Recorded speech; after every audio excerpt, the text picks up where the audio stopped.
2 minutes, 30 seconds remaining.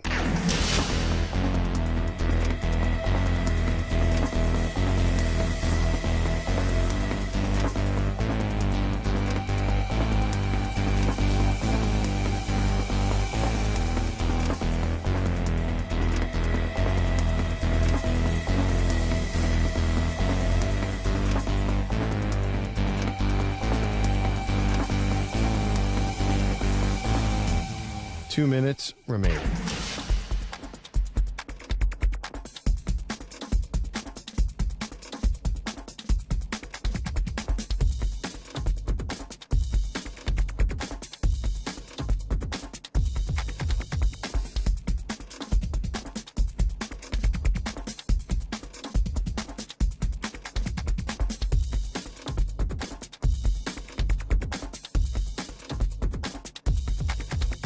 One minute, 30 seconds remaining.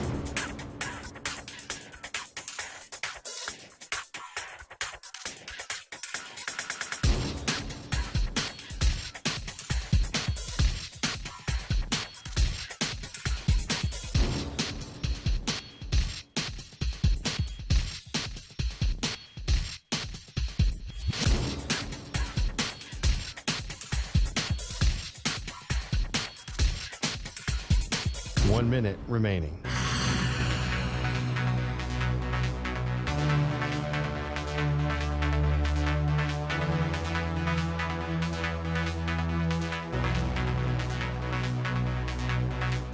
.45 seconds remaining.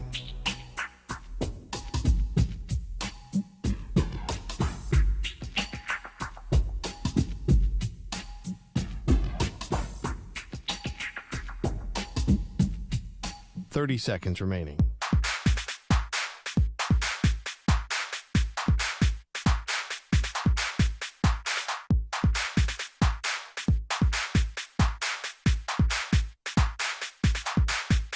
.15 seconds.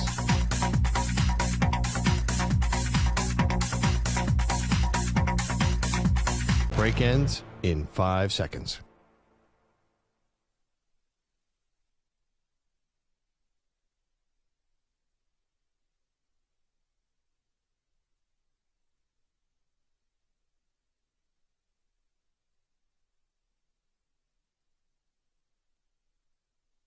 To infinity and beyond. He's live. He's nationwide. This is the Zach Gelb Show.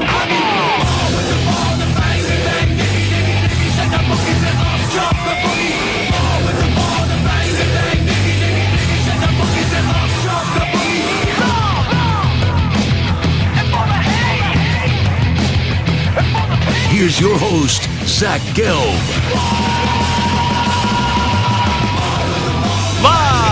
From the place we're getting out over the ostentatious studios of the Infinity Sports Network here in beautiful New York City, sitting on top of the 10th floor of 345 Hudson Street. Welcome on in to what is a Wednesday edition of the Zach Gelb Show across all of our great local Infinity Sports Network affiliates, Sirius XM, Channel 158, the free Odyssey app, and of course streaming live on YouTube. 855-212-4227 is the number to jump on in. That's 855-212-4227. And you could always get at me on Instagram, where I'm straight flexing, or via the good old cesspool of Twitter, X, at Zach Gelb. That's ZACHGELB. I got Stuart Kovacs. I got Pat Boyle rocking and rolling with me all the way up until 6 p.m. Eastern, 3 p.m. Pacific time. Josh Pate's going to stop by at the top of the hour. CBS Sports college football analyst Ryan Hickey's going to join us in studio. I don't know how we booked him, but he joins us each and every Wednesday. He will stop by today at 4:40 p.m. Eastern. And then Willie Colon will chat a little Jets and Steelers with the former NFL offensive lineman at 5:20 p.m. Eastern, 2:20 p.m. Pacific time. Let me, because I'm a man of accountability, and I do not hide when things don't go my way, but let me just acknowledge right out of the gate, since Pat Boyle is here, and I know Pat Boyle will be extremely douchey if I don't acknowledge this, I lost two things to Pat Boyle in the last few days. The first one is fantasy football. I was playing Pat Boyle in a league where his father took the San Francisco 49ers defense in the 6th round, Pat, I believe that was. Browns defense in the 6th round. Browns defense. Oh, my goodness gracious. I thought it was the Niners. So he took the Browns defense in the 6th round, 4th round. What was it? 6? 6th round. Okay, that was a disaster. But I played Pat in week 1, and I had Chris Godwin on my bench, and I did not start him, and I lost to Pat by like 5 or 6 points. So I took an L to Pat Boyle, and that was not the only L I took to Pat Boyle, because in a yearly tradition, unlike any other, in week 1 of NFL picks, I always go 0-3. So I went 0-3. I think Pat went 2-1. Pat did go up against me as we're doing a rotating guest each and every week on picks. The guy that is supposed to join us on Friday had to bail on us last second for week 1, so we called in Pat Boyle from the U.S. Open, and Pat Boyle did defeat me in week 1 of NFL picks. So I am a man of accountability.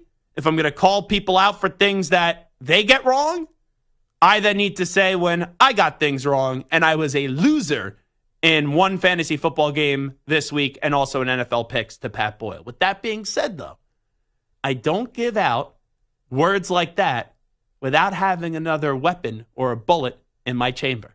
Coming up later, we will revisit something that Pat Boyle said from this offseason that is already just done and over with. You could not have been more dead wrong with a certain team, and I couldn't be more right about a certain team, and we will get into that coming up later. Man, I don't know. You know what? I don't want to make people wait today. Let's do it at 3:40 p.m. Eastern time. So coming up in about 38 or so minutes from now, we will revisit a take of Pat Boyle. You had a big compliment today. You got a big compliment that you don't even know about. I don't. Yeah, so I do a weekly hit with Mark Hochman and Channing Crowder and Alejandro Solana, Odyssey's 560 WQAM. And Mark Hochman goes, I was tuning in to listen to you to do Eye on Football. And then I heard that it was Gridiron Game Day because of the name change. And for the first 5 minutes, I thought it was you because the guy sounds like you that's doing it this year. And then he said his name. And last week, you didn't lose your Eye on Football virginity because you did it. You filled in for me one time last year. But your Gridiron Game Day virginity, hosting that show now. And you got a very nice compliment from Mark Hochman. He said, not only does he sound like you, which I think is a compliment, but number 2, he said you did a flawless job getting him through a NFL Sunday. So congratulations to you. How was that in Detroit, by the way? That was great. That was awesome. We did it from the MGM Grand in Detroit, which, by the way, you're inside of it. You feel like you're in Vegas. A gigantic casino, beautiful BetMGM Sports Lounge. Everything was immaculate, perfect. And logistically, the show went about as perfectly as you could. Mm-hmm. All of our stringers and reporters, excellent job. Both the guys here in New York and producer Nico and our on-site engineer were great. So it was fantastic. I thought it went 10 out of 10, and it was beautiful. So look appreciate at that. You being like a politician, giving thanks to everyone and making it seem like it was a wonderful broadcast. Don't get me wrong, it was a very good broadcast. I listened for about 30 minutes, but can these stringers who I love and I know very closely, I know them very well, can they get a few guests on after the game? Can we get a few players on from the locker room? What the heck happened there? Well, I didn't want to throw anybody under the bus, but yeah, I don't know. I don't know if it's because it was week 1 or what, but I was... Board ops were asleep, maybe? Weren't screening the calls accurately in the locker room after the game in that quick process? No, I think our guys, Billy Giacalone and Manny Rodriguez, who were working on the show, I kept texting them. We were texting them, hey, you got any players? Anybody from the locker room? Nothing. Billy Jock is always ready to rock. Manny, I don't know. Manny could have dropped the ball. Because Manny yesterday, as much as I love him, he cannot sit still. And he starts picking up a baseball bat and swinging it around the studio as I'm giving a take. So there could have been a chance that Manny picked up a baseball bat and then missed, I don't know. Give me one of the stringers' names real quickly for one of the matchups that you had. Tom McCabe. Yeah, maybe you didn't have Tom McCabe standing by with a NFL player because Manny couldn't have any hands that were free because he was swinging a baseball bat around this thing. Yeah, I was hoping maybe we get an Alec Pierce after the big game he had in that Colts-Texans game, although they did lose. So maybe, I don't know, maybe we should expect it.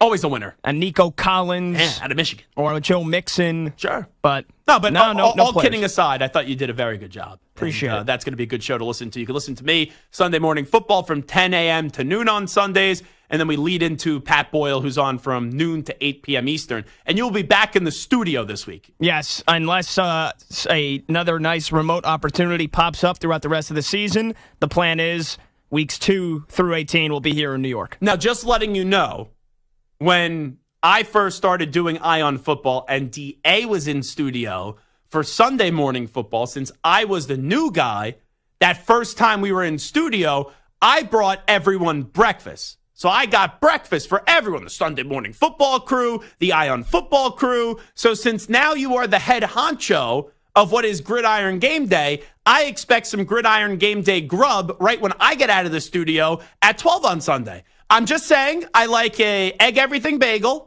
Let's go. I'm eating a little bit healthier, so we go egg whites and cheese and well done bacon, if you will do that for me, sir. Sure, yeah. Here, let me write it down really quickly so I have it ready to go on Sunday. And I heard Nico likes no pulp. I heard Nico likes no pulp in his orange juice. So just make sure that you take care of everyone, all right? Will do. Okay. By the way, I'd be remiss if I didn't open up the show today acknowledging that obviously it is 9/11. As someone that grew up on Long Island, that always hits close to home, unfortunately. And the last 6 years, I have called the financial district area my home, and I walk past where the World Trade Centers, the Twin Towers were each and every day, multiple times throughout the day. So obviously today is a somber day. It's a day that we never forget, and we thank all the heroes, all the first responders, and obviously remember all the innocent lives that unfortunately we lost on that tragic day back on September 11, 2001. And obviously, sports played a big role in the healing process, because sports, in a moment of tragedy, not that it brings your dad or your mom or your aunt or your uncle or your grandparent that you may have lost on that day back, but it gives you a distraction. And for me, from a sports standpoint, I remember Joe Andruzzi, whose brothers are New York City firefighters, running out onto the field with the 2 American flags for Patriots and Jets. Obviously, as a crazy Met fan, I remember the Mike Piazza home run up against the Atlanta Braves, and Chipper Jones has told me it's like the only time he was actually happy that the Mets beat the Braves in that game that night when baseball did return. So sports did play a big role in the healing process to give us a distraction and to get us back to feeling to a time of it being a little bit normal. And obviously, for many people, life will never be normal again after what did happen on September 11th. It is the Zach Gelb Show on the Infinity Sports Network. Let's open up the show talking about Colorado football. So I went to the Yankee-Royals game last night, and a buddy of mine really wanted to go to Yankee Stadium. He's never been to Yankee Stadium before. We get tickets around here, so I got 2 tickets from the bosses around here. We go to the Yankee game. We have a good time. The building was just absolutely silent. The Yankees did nothing in the game. They got shut out. Seth Lugo pitched an absolute gem. I was betting no run first inning, and then I lost another inning, and then I won another inning where I was going 0-0 on the innings just to get a little extra skin into the game to make it what was a rather pedestrian game rather exciting. But since I had this planned with my buddy, I didn't know that this was going to be the night of the second presidential debate and the first one between Kamala Harris and Donald Trump, because the last one was Joe Biden and Donald Trump. And I am not a political guy. I don't get into crazy political conversations. I just listen and I vote for who I think is the best man or woman to lead our country. So I was a little disappointed because I actually thought, I know most people thought the first debate was embarrassing. I just thought it was entertaining, if I'm just being fully transparent. So I was a little disappointed that I was going to miss most of the debate. So I ended up getting home, and it was like halfway through the debate. And I heard President Donald Trump say he has concepts of a plan. And the moment when I thought about that, because there's moments in a debate that you will hear that will go viral, and then being the sports talk radio guy, where our job is not as serious as maybe political hosts today that have to break down this debate. And right, there are so many mixed emotions when breaking down the debate. I'm like, how do we incorporate what Donald Trump said last night in terms of having concepts of a plan into our show today? Because everyone in America right now is talking about concepts of a plan and that line from the debate. So I thought about Colorado football. And I'm trying to figure out what is Coach Prime's concepts of a plan. Because so far through the first year and 2 games, we have seen Colorado football generate a lot of attention, generate a lot of drama and buzz, but Coach Prime won 4 games last year after starting off 3-0, won 1 game down the stretch, and this year he barely beat North Dakota State, and last year, a team that they blew out in Nebraska just crushed them, and the game was over pretty much at halftime in Lincoln. So I look at what Coach Prime is doing right now, and I was a Coach Prime believer, but this Colorado football team is not going to be a team under Coach Prime's watch that is an actual good football team. Like, we know they have great individuals. Shedeur Sanders is easily going to be a first-round pick. Travis Hunter will easily be a top 5, top 10 pick in the NFL draft. But this isn't a team. This is a team that has individual stars. And outside of Travis Hunter and Shedeur Sanders, maybe like 2 or 3 other players, Deion Sanders' concept of a plan isn't to build a winning football team. Where when you look at Matt Rule and the difference from year 1 to year 2, Matt Rule is building a team in Lincoln, Nebraska. Coach Sanders is just building a program that gets talked on First Take, that gets talked about on ESPN, Fox, CBS, whatever it is, and they generate a lot of social media traction, but ultimately the goal of a coach is to win games on the field. And my bar this year for Colorado was, for this season to be a success, they needed to make a bowl game. And I don't think this team is making a bowl game. I said that before the year. I think they're only going to have 5 wins. And this is a massive week now for Colorado, who they go up against Colorado State. And the reason why I bring this up is because last year, Colorado took care of Nebraska, and then Nebraska returned the favor the following year. Well, last year, Colorado State should have probably won the game. Colorado just found a way to pull the rabbit out of the hat and win. And I'm not going to sit here and pretend I'm an expert on Jay Norvell's squad, but this is a massive moment for Coach Prime in year 2. And I am fascinated to see what the Buffaloes are going to look like up against Colorado State. And that's my problem right now with Coach Prime. He isn't building a team. Deion Sanders is not building a team, and the concepts of his plan are very faulty. Sure, I'm not saying Colorado should have never hired him. I was advocating for Deion Heck to get a job in the SEC when he was leaving Jackson State. All right? I was saying SEC, let's go see him like coach Auburn or a school like that. But Deion Sanders right now doesn't have a team. He has individuals. And whose fault is that? It's Coach Prime. He's the head honcho. He's the CEO. And if they lose this game to Colorado State, my oh my, this is over. It is. Like, I'm not saying they're going to fire him. Colorado is still lucky to have him because Colorado was a program, quite frankly, that was dead.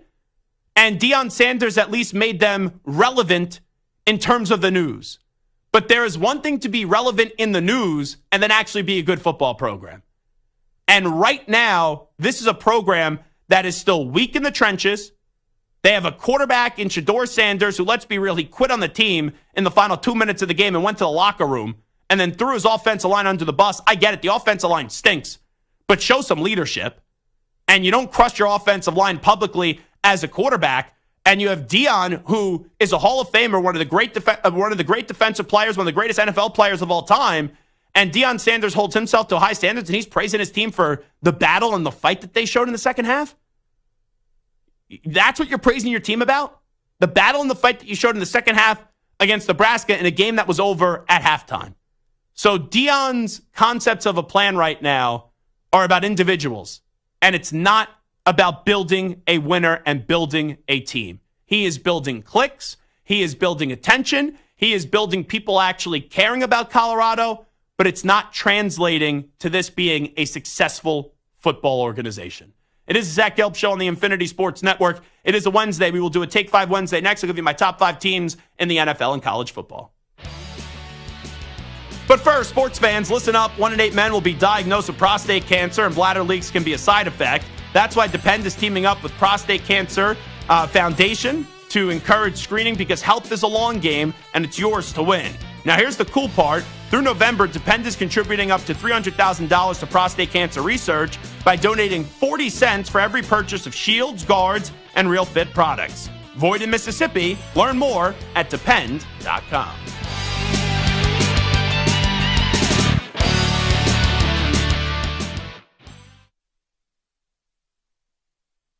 You're in a 4.5-minute break.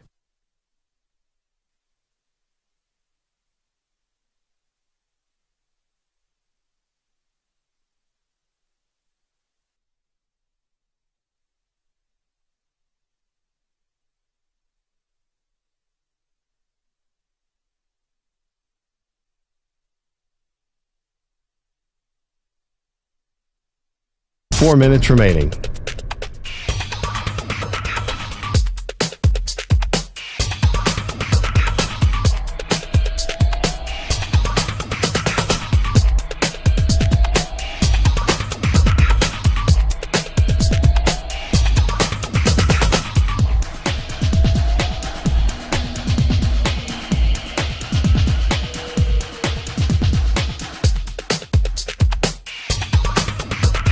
Three minutes, 30 seconds remaining.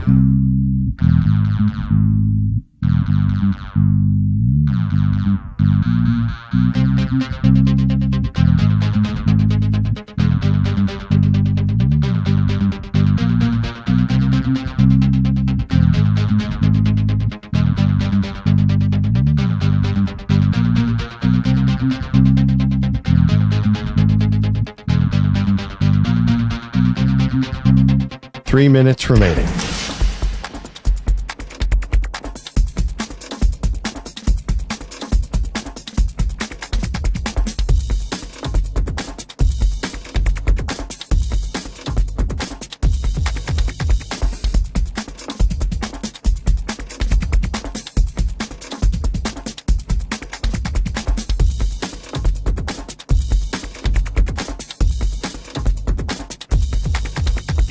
Two minutes, 30 seconds remaining.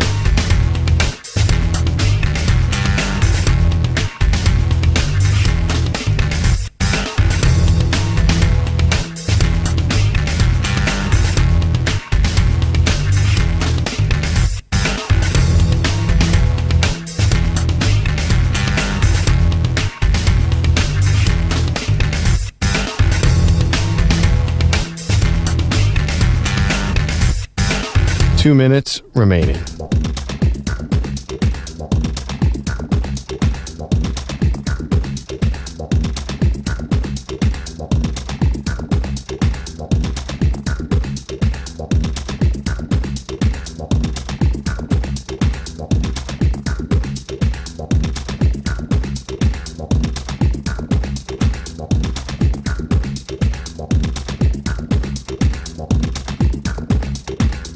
One minute, 30 seconds remaining.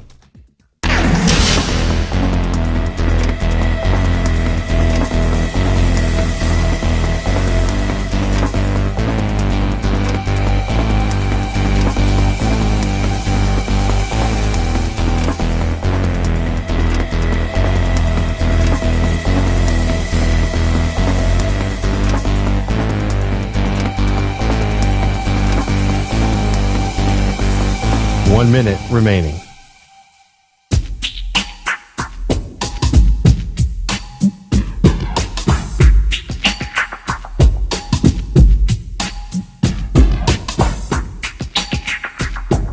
.45 seconds remaining.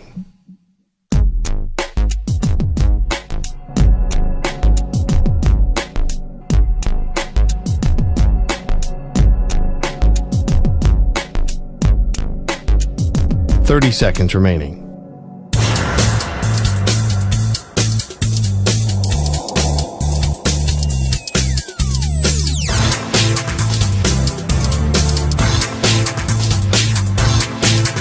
.15 seconds.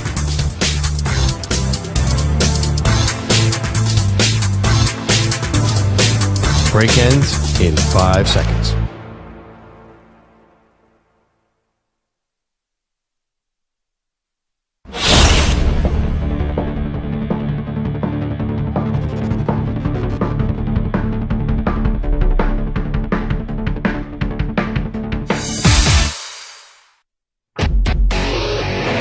As the dust settles from last week's games, it's time to look at which teams are rising and which are falling. And there's an interception. Zach ranks his top 5 NFL and college football teams on this week's edition of Take 5, only on the Zach Gelb Show. Alrighty, it is time for Take 5 Wednesday on the Zach Gelb Show on the Infinity Sports Network. Let's start it off in the NFL, and then we will go to college football.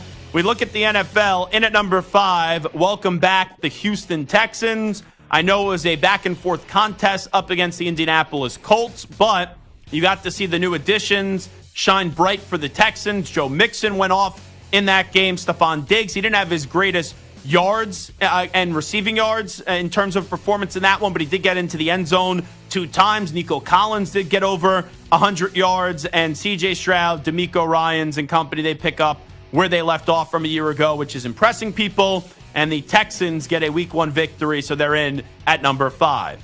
In at number 4, it's the Philadelphia Eagles. I know Jalen Hurts made some questionable decisions in that game. However, with that being said, the story was Saquon Barkley with not 1, not 2, but 3 touchdowns. The Philadelphia Eagles are a very good team. They have Super Bowl aspirations. And I look at Philadelphia right now as the 4th best team in the National Football League. Okay, in at number 3. I didn't love what I saw from this team throughout the entirety of the game. But when they needed to, they were at their best. And in overtime, they win the coin toss, and they went back to smash-mouth Detroit Lions football. Montgomery, Gibbs, an excellent 1-2 punch. Jared Goff is a solid quarterback. We know that. I look at this Lions team as a team that has Super Bowl aspirations and up against a very good Rams team, even though the Rams' offensive line was all banged up and Puka Nacua left the game and is now going to be on the short-term IR. That was the game the Lions had to win at home.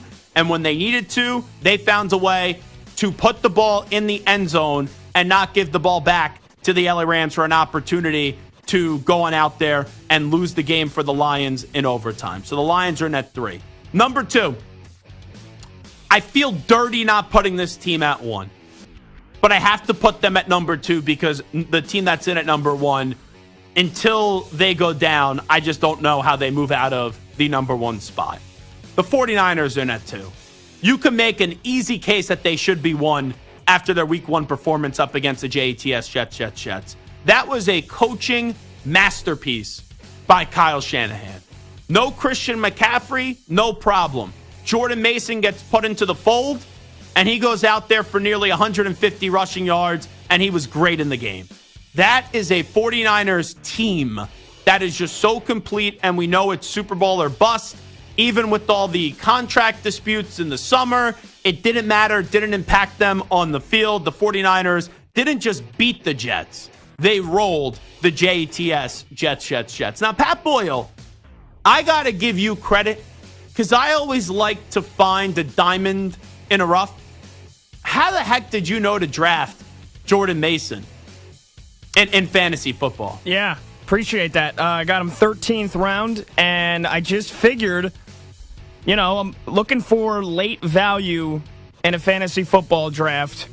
Why not take the guy that is Christian McCaffrey's backup in case McCaffrey gets hurt? Which is not crazy because McCaffrey gets hurt a lot.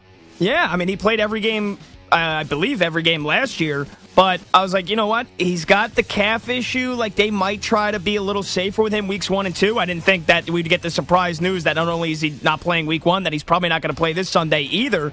So that was kind of instant long return on what I thought was good value. But yeah, I just figured why not take McCaffrey's backup for a team that is going to run the ball no matter what. We've seen them use their backup, their third-string running backs in years past when it was Mostert and Jeff Wilson. So if McCaffrey went down, they're using Jordan Mason. They're not going to not use him. I didn't think he was going to run for $150, but I mean, it looks like it's the steal of the draft now. Alrighty, and in at number 1, it's the Kansas City Chiefs. They could have lost that game to the Baltimore Ravens. If Likely gets the second foot down, the Ravens are going for 2. If they score, the Chiefs would have lost the game. But this is just another game where the defense for Kansas City is the story. This defense for now over a year has been better than the Chiefs' offense. And that is scary for the rest of the NFL because the Chiefs have the best offensive player, the best player, period, in football in Patrick Mahomes. And a positive I take away from Kansas City on the offensive side of the ball, Rashee Rice looked wonderful. Xavier Worthy, you saw the flashes of brilliance that he could have with the 2 touchdowns that he put out there on the field. And Isaiah Pacheco, we know this, he is a hard physical runner. And the Chiefs, they win that game with basically Travis Kelce being a non-factor. Chris Jones was great on the defensive side of the ball, and that's a team in Kansas City where when they don't even play their best, they're still better than all the rest. And that's why they're in at the number 1 spot, even though you can make the case it should be the 49ers after what we saw in week 1. So my top 5 teams in the NFL, Chiefs, uno. 49ers, dos. Lions, tres. Uno, dos, tres. Cuatro for the Eagles. And then cinco for the Texans. All righty. Stuart Kovacs, speak now, forever hold your peace. All right. What about the team that lost to the Chiefs in week 1, a team that many people have in the Super Bowl, the Baltimore Ravens? Yeah, so it came down to half a toe. Because if they go on out there, make that catch, and then, boom, get the 2-point conversion, they're in the top 5. They were in the 5th spot when we entered this season for the top 5 teams, and we did this going back to last week. However, with that being said, we know the Ravens are good, but they got to win these big games. And I know you don't win a Super Bowl in week 1, but you're going up against the standard. You're going up against a team that you lost in the AFC Championship game to a season ago in the Kansas City Chiefs. And it's another moment where you don't win a game. And you don't win this game. So the Ravens are really good, right? They didn't really get crushed for losing this game in terms of the division. I know it's only 1 game, because you had 2 other teams inside the AFC North lose, and the Steelers are the only team that win, and they're 1-0. But the Ravens got to start winning these games, and until they do so, I keep them just outside the top 5. All right, this team got off to a slow start on Sunday, but eventually won against the Jaguars. What about the Miami Dolphins? Yeah, I don't put the Dolphins in there, and I think it's a big statement for the Dolphins tomorrow night in a game that they are expected to win, and they are a team that is ready to beat Buffalo, but we heard the same thing last year, and we saw at the end of the season at home, even when Josh Allen was practically begging for the Dolphins to go win that division, the Dolphins couldn't do that, and Buffalo's still trying to figure out their offense outside of Josh Allen, where we know the Dolphins, even though for tomorrow night they're without Raheem Mostert, maybe Devon Achane won't be playing. You know what you have at the wide receiver position, starting with Tyreek Hill, and Tua statistically is a solid quarterback. But the reason the Dolphins can't be in the top 5 of my power rankings after week 1 is that was a Jaguars loss more so than a Miami Dolphins win. If Travis Etienne just holds on to the football at 17-7, they increase that score and turn out the lights, the party's over, and everyone's slamming the Miami Dolphins. So give credit, because good teams find a way to win when they don't play their best. But we're talking about the top 5 teams in the NFL, and the Dolphins aren't one of those right now. All right, last NFL one. They get the Dak deal done, and they blow out the Browns. What about the Dallas Cowboys? I thought about Dallas. And I know I am called a Dallas Cowboys hater, and that is a fair and that is an accurate statement. But this is what the Cowboys are. They're just a good team. They're not a great team. They look like a great team up against the Cleveland Browns, and Deshaun Watson is just absolutely lost on the football field. But you look at Dallas, I can't get extremely giddy about a week 1 regular season game where they beat a team that's not even considered to be a great team in the Cleveland Browns. I'm not telling Cowboys fans don't be excited with just week 1, but for now, me to do this song and dance of, oh, the Cowboys are great, right? Top 5, that's elite category. I can't do that because this is a Cowboys team for the last 3 years, 12 wins, 12 wins, 12 wins, and the farthest they have gone is to the second round of the playoffs, and that was only 1 year. So that's why I have the Cowboys on the outside looking in. I'm very distracted, by the way. There is a fly that is in this studio, and it was buzzing around my head during that segment. Oh, was it Mike Pence a few years ago?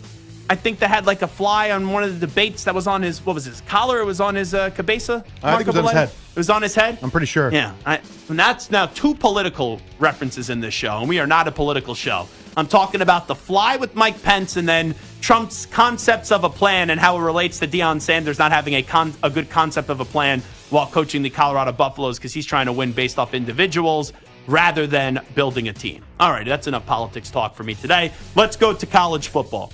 I know it wasn't pretty, but I still put Alabama in the top 5 because here's what I know about Alabama. Last year, Jalen Milroe was in a college football playoff, and also Kalen DeBoer at Washington was in a national championship game. The first half was ugly. Then they pulled away up against South Florida. 2 cupcakes out of the gate. Western Kentucky 63-0. South Florida 42-16. Good one the next 2 weeks for Alabama. They should beat Wisconsin.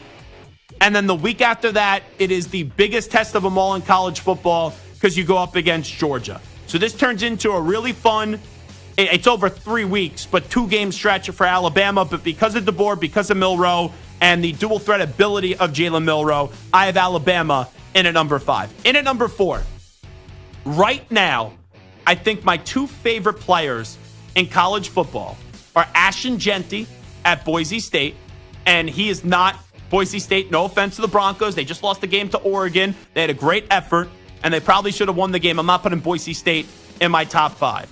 But welcome to the top 5, the Tennessee Volunteers, led by Nico Iamaleava. Because week 1 against Chattanooga, right, everyone was raving about him with what he did. And even Urban Meyer was as well. But we said, okay, it's Chattanooga. Not that NC State is this great program, but they are a respectable program under Dave Doran. And Tennessee beat the snot out of NC State 51-10. And their quarterback just continues. I know he made some mistakes in the game, but their quarterback is just a heck of a player.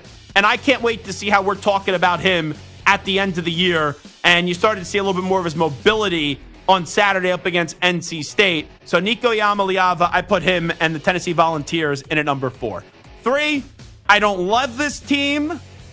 I don't love their coach, but they are a really good team. And that's the Ohio State Buckeyes sitting at number 3. And we'll see what happens when they go up against a better opponent. But this is just a team in Ohio State that we know is one of the best in college football. Alrighty, in at number 2. Horns up, not horns down. Texas had a national championship look, as for some reason my headphones can't stay in my ears today, and they keep on falling on out. I think I had the left one in my right and the right in the left, so that maybe was the reason. I had the same issue yesterday, so I think I just figured out the reason. But Texas is back. They made the college football playoff last year. And then going to Ann Arbor and going into the big house with Michigan, I was wondering how this game would play out. Like, I knew Texas would win, but it would be a close game where you wipe some sweat off your head and it's like, oh, we were lucky to win that. Or were you just going to bludgeon Michigan? And it was the latter rather than the former. That was a championship quality performance where Texas looked superior and Michigan looked inferior. And finally, just like the Chiefs, until someone takes this team down, they are the best team in college football, just like the Chiefs are the best team in the NFL. They smothered Clemson in week 1. Who cares about Tennessee Tech week 2? They should beat Kentucky, who Kentucky couldn't even compete up against South Carolina this weekend. And then you get a fun one at the end of the month up against Alabama. But it's the Georgia Bulldogs. They sit in at the number 1 spot. So Georgia 1, Texas 2, Ohio State 3, Tennessee 4, Alabama 5. That's my top 5 for the week.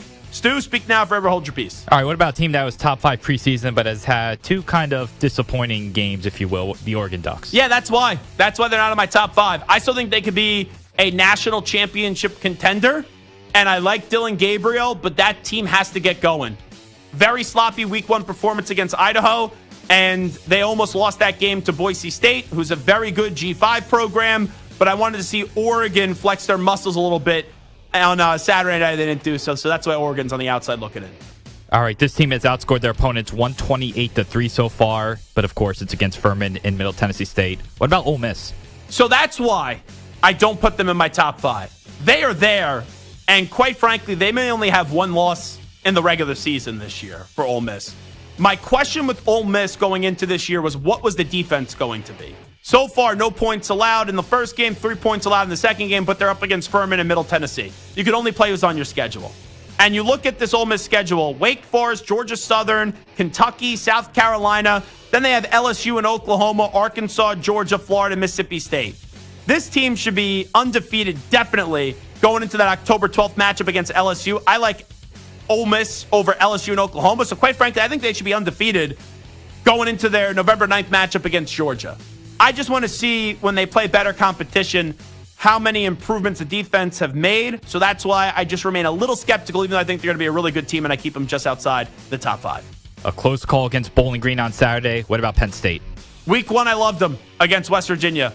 You play a game that you were lucky to survive and win that game up against Bowling Green. That reminds me of the old James Franklin. That's why I keep Penn State out of the top 5.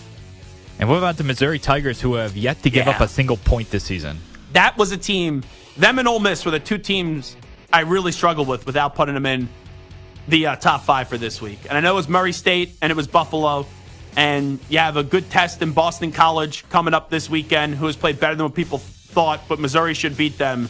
And I circle that Missouri-Alabama game. I think people like Missouri. If Missouri goes to Tuscaloosa and they beat Alabama on October 26th, then they will get a lot of national praise. They're really damn good, but for me right now, just outside of the top 5, because I give the benefit of the doubt to Alabama with DeBoer and also with Jalen Milroe. All righty, those are my top 5s for Take 5 Wednesday in college football in the NFL. When we come on back, Pat Boyle beat me in fantasy this week. Pat Boyle beat me in picks. But he could not have been more wrong about one thing. We revisit that conversation and what that one thing is when we come on back. Update time first. Here he is, El Capitan, Marco Belletti. Infinity Sports Network. Sports Flash. Zach, sponsored by Progressive Insurance. Protect your home and auto. Save when you bundle. Get a quote. Progressive.com. Deshaun Watson has put out a statement through his attorney denying the latest allegation of sexual assault and battery that came out in a civil lawsuit earlier this week. Now, Watson will start at QB for the Browns Sunday against the Jaguars. Head coach Kevin Stefanski asked how he can make sure the players avoid this latest distraction. We really are concerned about the things that are right in front of us in this building. We concern ourselves with our opponent, so that's really where our focus is. Meanwhile, Tyreek Hill admits he could have done a better job of following orders when he was detained by police Sunday, but when it comes to the officer that put him face down in handcuffs, Tyreek was very clear, wants him fired. Gone. He got to go, man, because in that instant right there, like, not only did he treat me bad, you know what I'm saying, he also treated my teammates with, disrespect. He had some crazy words towards them, and they ain't even do nothing. Like, what did they do to you? They just walking on the sidewalk.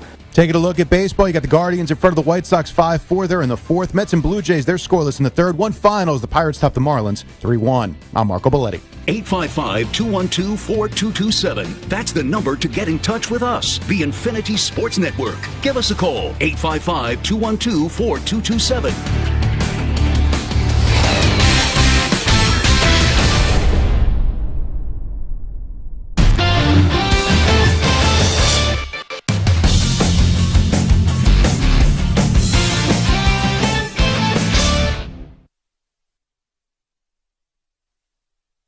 You're in a 5-minute break.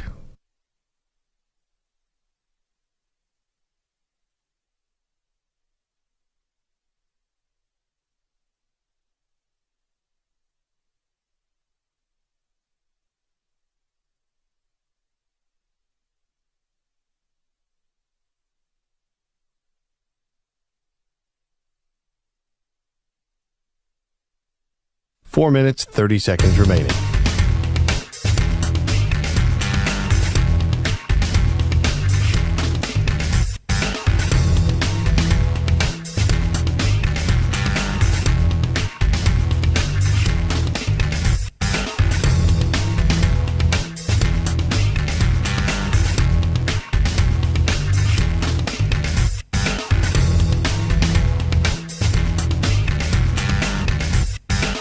Four minutes remaining.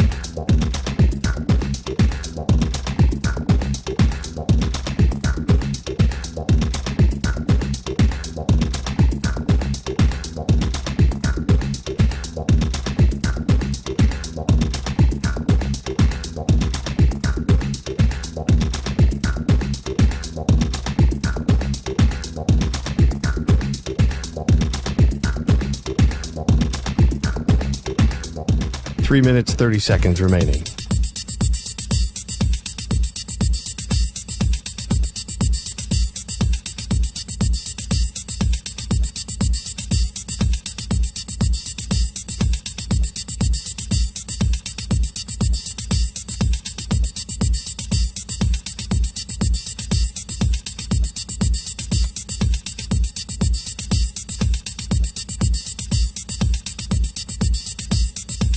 Three minutes remaining.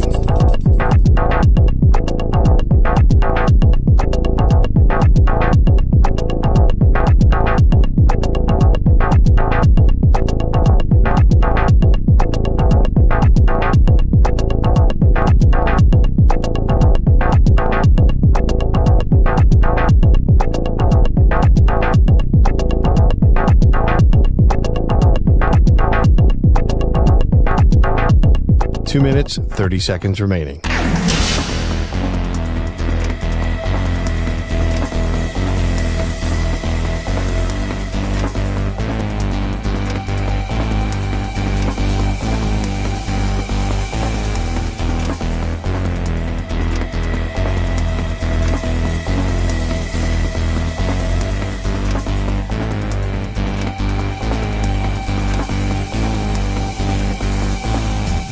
Two minutes remaining.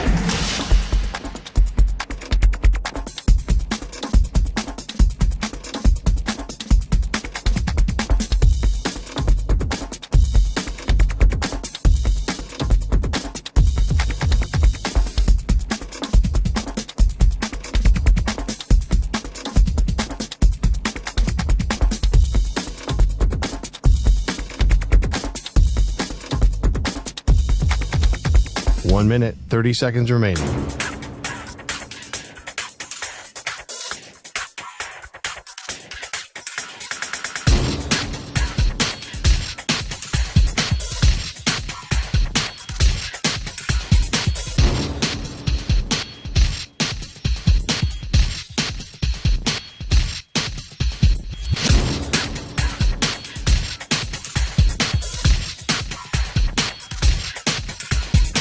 One minute remaining.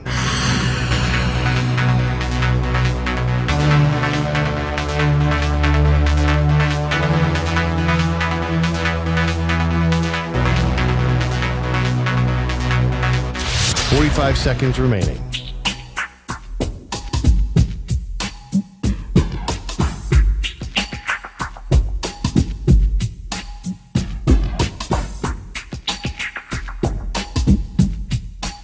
Seconds remaining.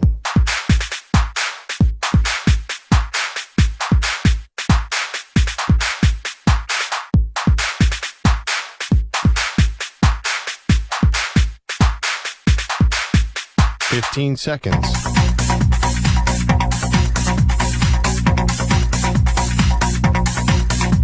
Break ends in 5 seconds.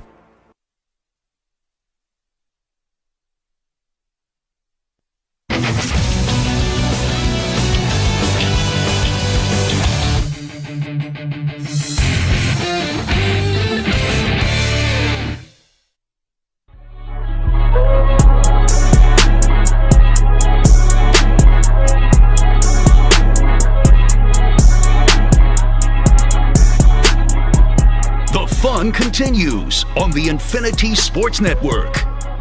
It's time to Ask the Pros. You, the listener, gets to ask us a question. It's brought to you by our friends at O'Reilly Auto Parts. Simply tweet your question at INF Sportsnet or at Zach Gelb using the hashtag Ask the Pros. Be listening later in the show when we might answer your question.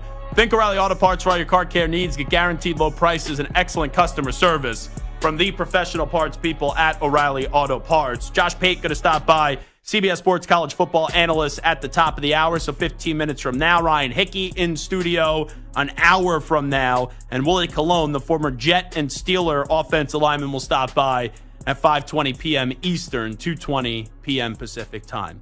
Pat Boyle, who is with us today, is it fair to classify you as a loud, drunk, passionate, but dumb Notre Dame football fan? I'm not drunk right now. And also, I don't think I'm dumb, but yes, loud, passionate Notre Dame fan, yes. So I remember, and we did some investigation, and we had to get the cobwebs off some of these old takes of yours. But I remember when the coaches poll came out, you were on this show filling in, because we never have a full crew on this show.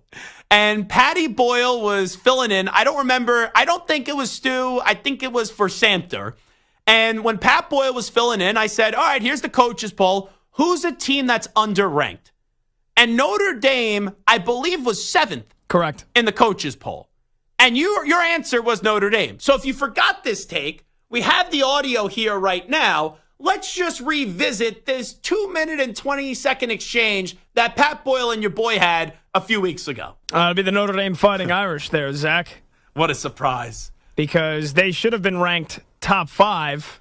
I'm surprised they got pushed. Top 5? Come on, Pat. They're not better than Georgia. You know that, right? Correct. They're not better than Ohio State. They're not better than Oregon. They're not better than Texas.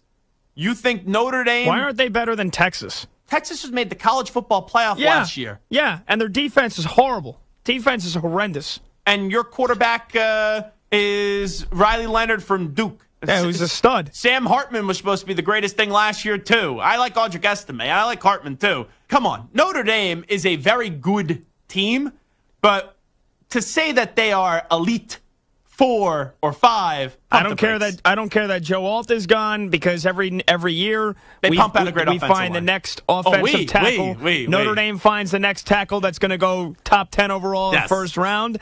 They would kick Texas's ass in the trenches right now if they played them week 1, and I can't wait to watch them. Yeah, you're wrong on that, but I can't wait to watch them do that to A&M with the 12th man. Come on, A&M. The fact that I was surprised A&M was in the top 25. Elko coming in, first-year head coach. You better be able to beat A&M. You actually get jacked up every season thinking that Notre Dame's going to be great. They are. You were the same bozo last year that, didn't you guarantee they were going to beat Ohio State? I did, and they should have. But they didn't. So I'm just saying, I think Notre Dame's a playoff team. If they don't make the playoffs in a 12-team format, that's a disgrace. But in at 7, I thought that was a little optimistic. So what do you think Notre Dame can accomplish this year is my question. College football playoff. They will beat Texas A&M, and Notre Dame will be 11-1 at worst this year. So that's as far as you're willing to go, is in the playoff. The expectation for me for Notre Dame this year is to get to the college football playoff semifinal. And then they will, in theory, be going up against any of these top 4 teams. So be one of the 4 teams remaining when you say semifinal? Yep, one of the 4 teams remaining. Okay. And if they avoid Georgia in that semifinal game, they can beat anybody else. If Notre Dame is one of the 4 teams remaining at the end of the season, I will dress up as a leprechaun. Really? And we'll do the show as a leprechaun. I would be the largest leprechaun ever created. So a few things there. It was laughable then when you said Notre Dame was going to be better than Texas and they beat the snot out of Texas. That was number 1. It was also laughable when you said that Notre Dame was going to be in the semifinal of the college football playoff just as long as they don't have to face Georgia before that. So I have to ask you, just out of the kindness of my heart, Pat Boyle, after they beat A&M 23-13 and the program is flying high, and here come the Irish, Pat Boyle, all fired up about beating an overrated A&M team. You lose to Northern Illinois, who you paid over $1 million to play, and then you lost to them 16-14. The floor is yours. What are your thoughts on the Notre Dame Fighting Irish? Yeah, with regards to the Irish, we are on to 2025. It's over? The season's over.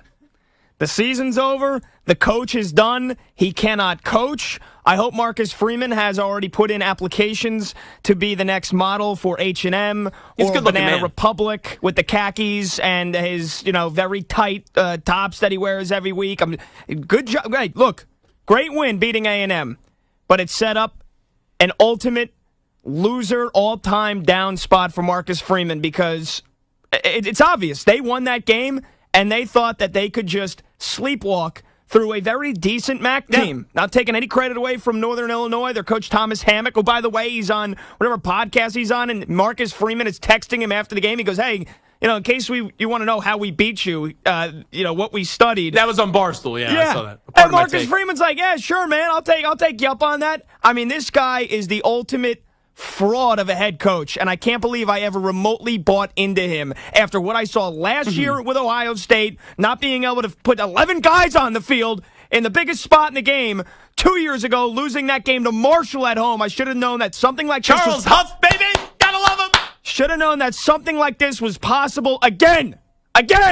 After an incredible statement win to open the year, they go out and think, oh, Northern Illinois, who cares? Doesn't matter. We can go ahead and just, cakewalk through this one. Season's over. Season is over before we've hit October. They should have been running the gamut through this schedule, running over Florida State, who stinks, beating USC the last weekend of the year to go 12-0 and get into the college football playoff and be the number 5 seed, and they would have had an easy easy second-round semifinal or quarterfinal matchup, whatever the hell it would have been if they play the 4 seed, because it would have been the best of the ACC or the Big 12, and they probably would have won that game. No, they wouldn't have.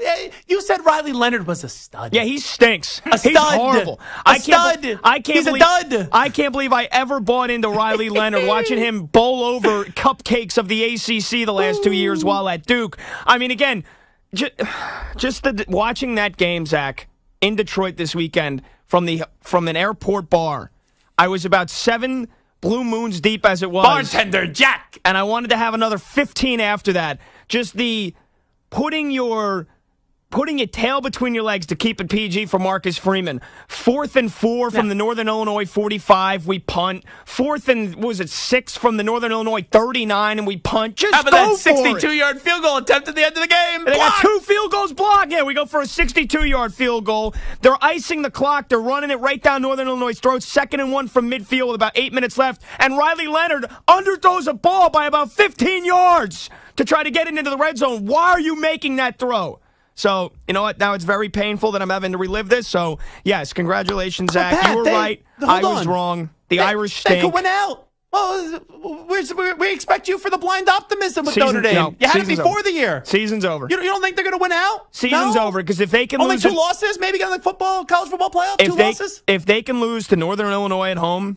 They can lose to Purdue on the road this week. They can lose to a bad Florida State team. They can get pummeled by USC. The season is over. Marcus Freeman will be looking for a job after this year. I think he may be back next year.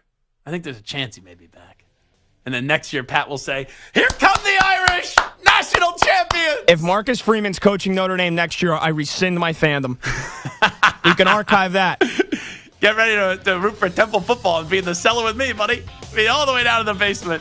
Josh Pate will join us next. It is the Zach Gelb Show on the Infinity Sports Network.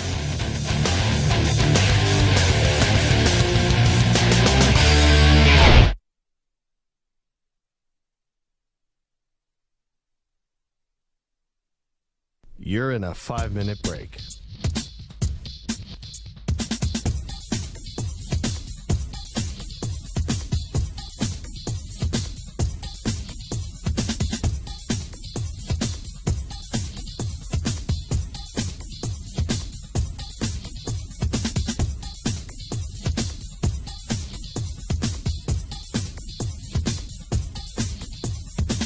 Four minutes, 30 seconds remaining.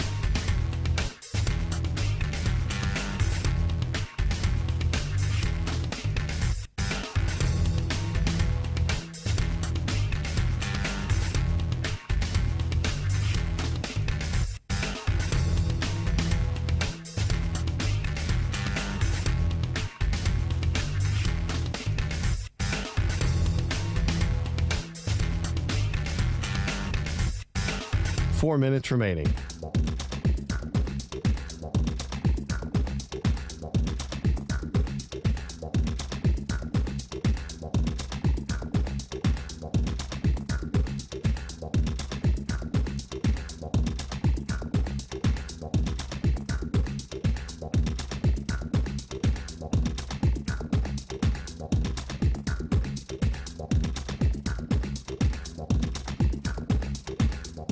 Three minutes, 30 seconds remaining.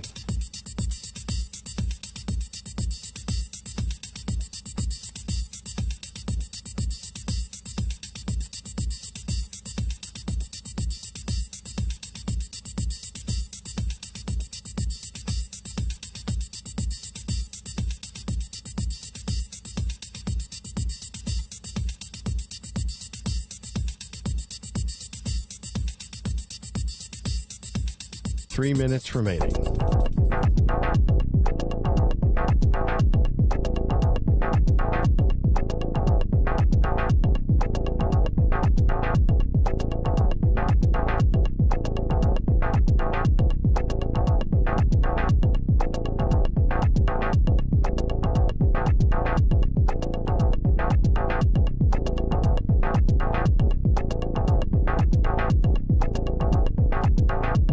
Two minutes, 30 seconds remaining.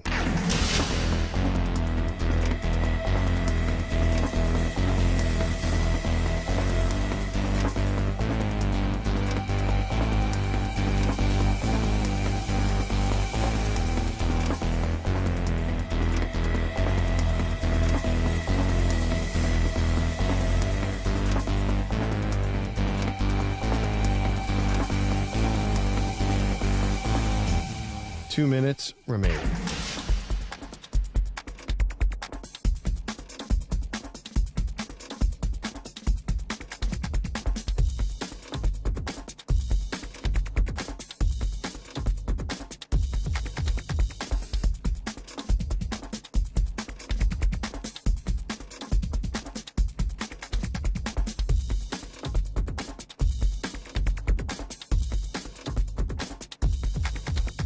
One minute, 30 seconds remaining.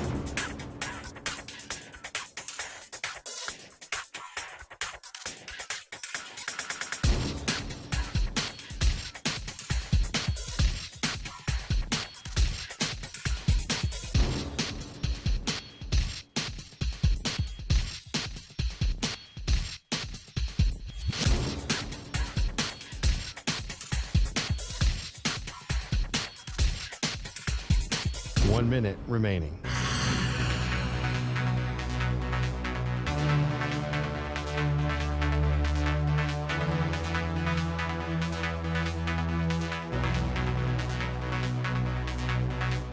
Forty-five seconds remaining.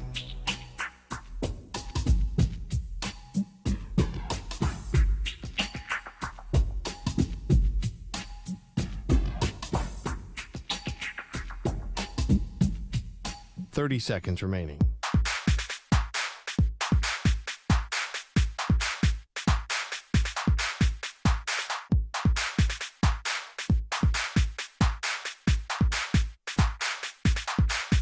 Fifteen seconds.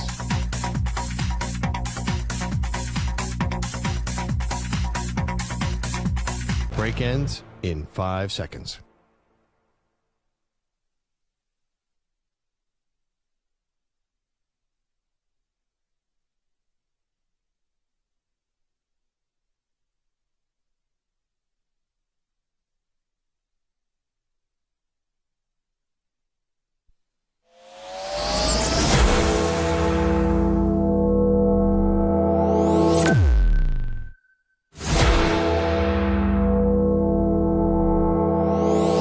Infinity and beyond.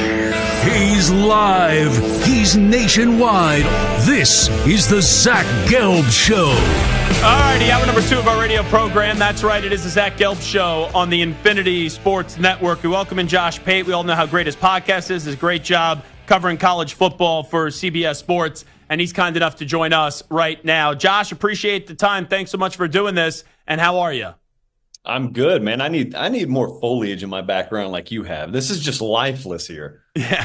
Well, at least you talk about college football, and then you bring life to the people and very entertaining things to the people when discussing college football. By the way, talking about entertaining scenes, it was not lifeless in Lincoln, Nebraska on Saturday night. Now, I say this knowing Matt Rule from when he was at Temple. I am like the biggest Matt Rule fan in the national media, so I know what he's capable of at tougher spots to rebuild with Temple and Baylor. Now he has Dylan Raiola at Nebraska. That was very impressive on Saturday, but big picture, how far are you willing to go for this season with the Nebraska Cornhuskers? I'm going irresponsibly far. I mean, you could talk me into double-digit wins. You could talk me into that because even before the season, I mean, you go back to the recent history, even with Frost of Nebraska, it's just been a bunch of one-possession losses. So it's always been the kind of program where you feel like degrees of course correction could make a big difference in the win-loss record. But you're right. When Matt came in there, and he brought Jeff Sims in from Georgia Tech, who's a guy who's always had a little bit of promise. It's like DJU. He had that one big game against Notre Dame, and that sort of set the expectation for his entire career, never lived back up to that. Jeff Sims had a couple of big games in his debut at Georgia Tech, never lived back up to that, was a liability at Nebraska. So year 2, you've got, of course, the reinforcement, the Matt Rule year 2 effect. It coincides with bringing in true freshman quarterback and Dylan Raiola. They've got the most underrated defensive staff in the country, I still believe, at Nebraska. People still don't talk about him enough. So everyone circled that road game at Ohio State with good reason. I think most people assume that'll be a loss. If it is, okay. You find me the guaranteed loss the rest of the way, and you'll stop your search pretty quickly because it's not there. So they should be competitive, perhaps even favored in most every other game they play this year. And unlike last few years, the profile of this program does not seem to be one that's ready to give away one possession games. They may be on the right side of those now. Let me get to the other side. For Coach Prime in Colorado, concepts of a plan have been in the news ever since last night's presidential debate. When we get into the concepts of a plan for Coach Prime at Colorado, what is it? Because I'm seeing a team that is built off of Travis Hunter and Shedeur Sanders, and then it's crazy how far, as great as the players are, the drop-off is from everybody else pretty much on that roster. So I've hesitated in calling what Deion is doing at Colorado building a program, because I don't think that this is a program. I view it as an experiment. And so, they faced a guy building a program last week and they lost to him, which is not the end all be all. But I've always wondered, when they're going into the Big 12, the common sort of casual 50,000 foot view was, wow, Travis Hunter, Shedeur against inferior Big 12 athletes. Watch out. That is not the way to look at this. It's never been the way to look at this. Actually, what you're walking into is a minefield every week, because what you're facing is absolutely a bunch of programs that aren't littered with future first-round talent, but they've known that about themselves for a long time. They've never relied on it. What they've relied on is third, fourth, and fifth-year players who are huge culture fits. It's all about culture in the Big 12. They're like little bowling balls, and they will shake your tree every week. And if you're not one, if you're not a program, if you're just a bunch of individual pieces thrown into a pot, they'll expose you.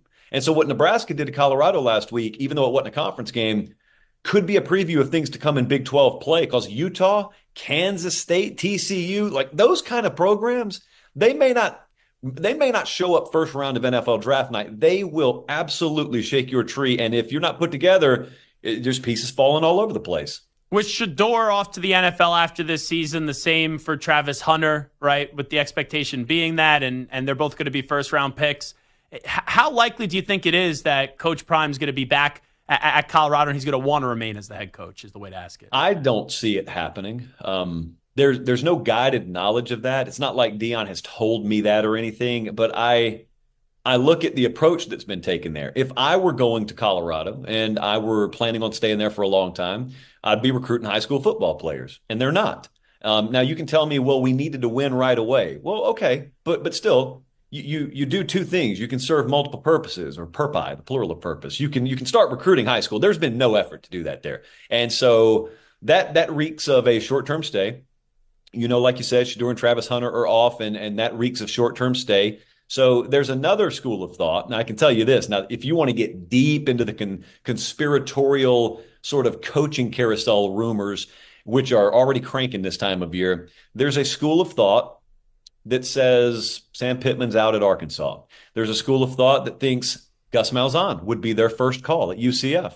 There's a school of thought that UCF would be the perfect landing spot for a Deion Sanders if he wanted to leave Colorado but not get out of coaching. And there are a lot of people behind the scenes who endorse that. It never plays out the way it sounds in September, but I don't know if to me, there's two questions. Is he at Colorado next year, and is he coaching anywhere next year? And those don't necessarily have to be the same answer. Josh Pate here with us. Always does a great job covering college football. His podcast is tremendous. You could always hear him also on CBS Sports as well, covering the sport.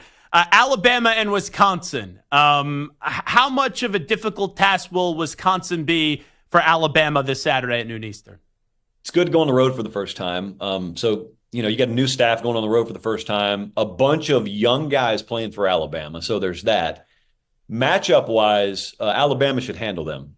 Wisconsin should not be able to stop their run. If they do, it'll be heavy boxes they do it with. Bama led the country last year in explosive play rate over the top. Now, they don't have an intermediate passing game, but that's not what they'll need to win this game.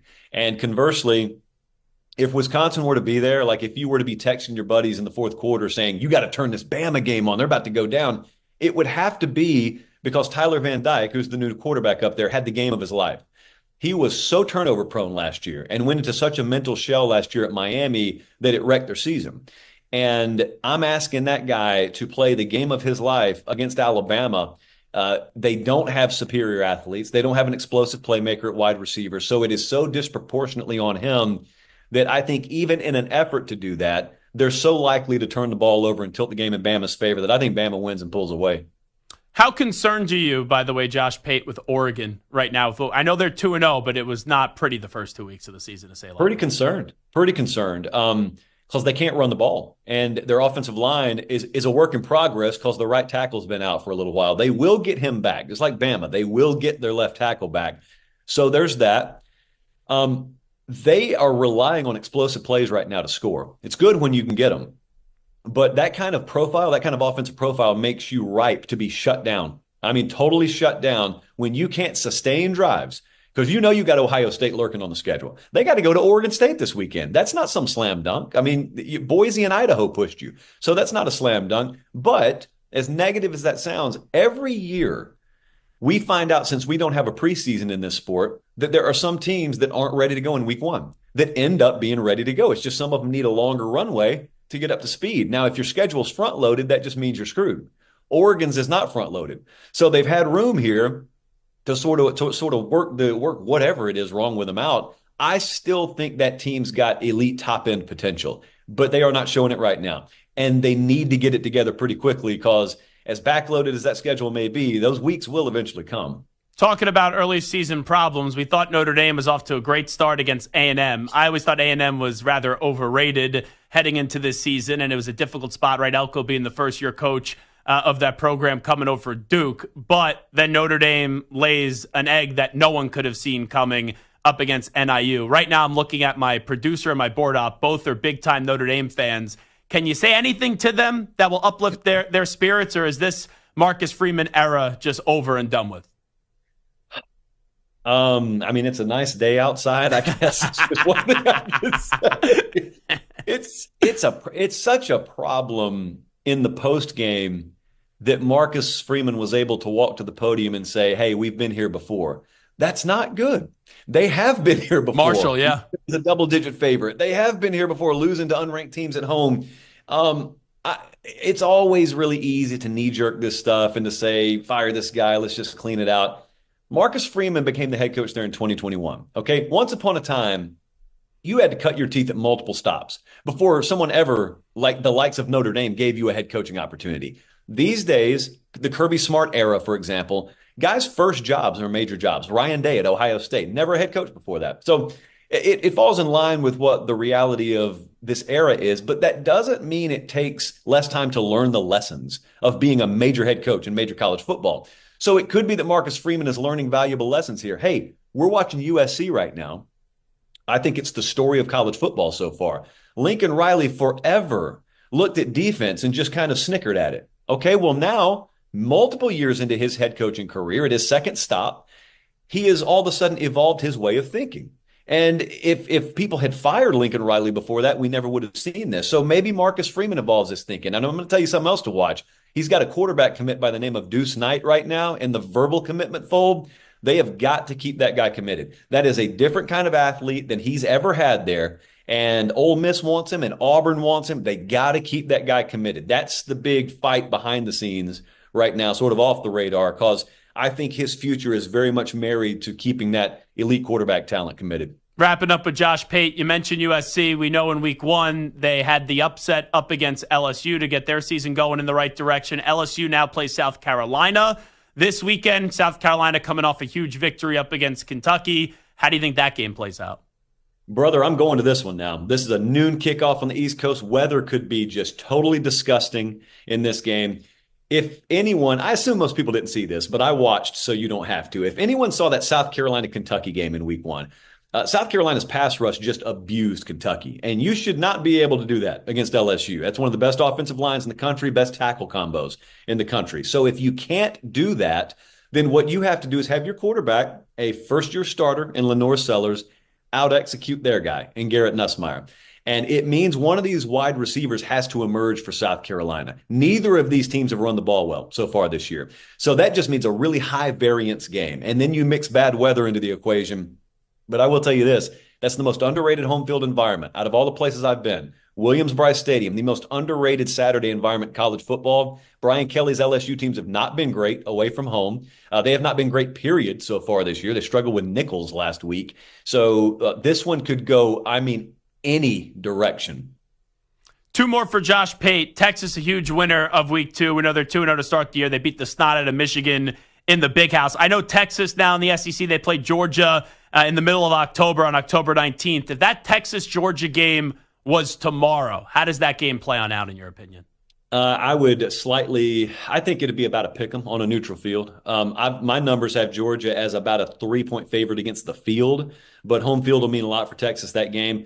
I have seen Georgia up close and personal many times, Texas as well, but I went and watched them in person last week, and it was so crazy to listen to the narrative leading up to that game of Michigan. If Michigan just get a fight, if Michigan can draw this game out in the deep end and get a fight, then it's in their favor. That game was never going to be in their favor. Texas is bigger, faster, more physical, stronger. They're deeper than Michigan. So Texas went in there wanting a fight. They wanted to send that message. They got it.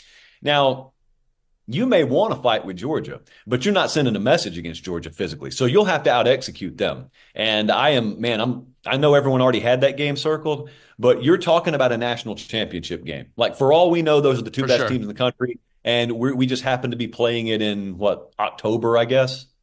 Yeah, staying in the SEC, by the way. Tennessee, Missouri, and then Ole Miss. Who do you think is the best out of those 3 teams? Tennessee, clearly. Tennessee to me. Tennessee's a national championship contender. Tennessee's doing what USC's done. Heupel's doing what Lincoln Riley's done. Same stories happening in Knoxville and LA. I think that's the only time we'll ever say that sentence. But the same thing's happening in that you've got career offensive guys. Those are 5-star offensive coordinator type minds and play callers that have kind of been passive on defense, and they've both got really good defenses this year. I was over in Knoxville this spring and hung out the whole day with Heupel. All he wanted to talk about was defense. He was so adamant that they had made the moves and they were so underrated and overlooked defensively. And I'm like, okay, well, the football games will come this fall, so we'll see. Well, we've seen so far. And see, in the past, they have not had a shot against Georgia. They've needed to score 50 to beat Alabama. That's not that kind of profile team this year. And as a result, I think they're a contender in some conversations that even like 20-year-old people have never had Tennessee be a participant in. Last thing I'll ask you, Josh Pate. We're on in Boise State right now as one of our great affiliates on KTIK. When you look at the G5 spot for the college football playoff this year, the conference champ, who's the team that's going to get there in your opinion? I picked Memphis, and Memphis is at Florida State Saturday. They're about a touchdown underdog. That's their shot. However, they should be able to lose that game and still be a contender, just like Boise. I mean, they go to Autzen and lose on a walk-off field goal. That should bolster their resume. What I don't like is a team like Liberty not playing a single Power 4 opponent. And you know as well as I do, we'll get to the end of the year and someone will believe the biggest lie in college football, which is you are what your record says you are. And they'll want Liberty in there. No, you ought to get credit for scheduling these big teams and then hanging with them when you go play them. Josh, much respect to you. Really do appreciate all the work that you do for CBS Sports and the podcast. Everything's great, so we appreciate you jumping on board with us today. I appreciate it, man. There you go, Josh Pate right there. Some really strong takes. I love the theory about Coach Prime leaving Colorado, Gus Malzahn then leaving UCF, going back to the SEC, taking the Arkansas job. And then if Coach Prime wants to coach next season, him going and taking over UCF. I thought that was a crazy but wild and fascinating theory. And love what he said about Nebraska. And hey, also, I had Tennessee as my 4th-ranked team in Take 5 Wednesday. I did Georgia 1, Texas 2, Ohio State 3, Tennessee 4, Alabama 5. So to hear him say they're a national championship contender, we're in line on that one. Great stuff with Josh. We'll take a time out. When we come on back, Pat Surtain II, who I think is the preeminent defensive back in football, he gave his top 5 wide receivers in the sport. When we come on back, Pat, Stu, and yours truly, Zach Gelb, will give our top 5 NFL wide receivers. Zach Gelb Show, Infinity Sports Network. Football is back, and what better way to celebrate than winning some cash with Sleeper Picks? Sleeper Picks is a fantasy game, but you could win real money. Just pick more or less on at least 2 player stats. If your picks are right, you win. You can pick up to 8 players to win up to 100 times your money. And Sleeper has a couple huge offers to kickstart the football season. For new users, Sleeper will match your first deposit with up to $100 credit to your account. If you've already played, Sleeper's got discounted player projections for you every week of the season. So download the Sleeper app now and use promo code SCORE, and your first deposit will be doubled with the credit up to $100. So what are you waiting for? Download Sleeper today and use code SCORE for a credit up to $100 match on your first deposit. That's my promo code SCORE, SCORE, and you must be 18 years in most states and in state where it is legal. Promo code and other restrictions apply. Visit sleeper.com. Please wager responsibly. Gambling problem, call 1-800-426-2537 for help. Paid for by Blitz Studios.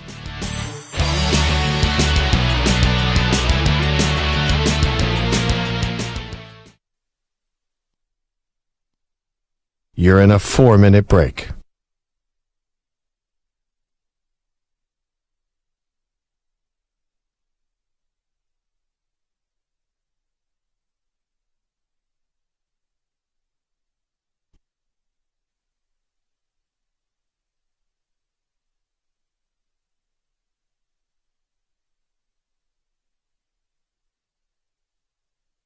Three minutes, 30 seconds remaining.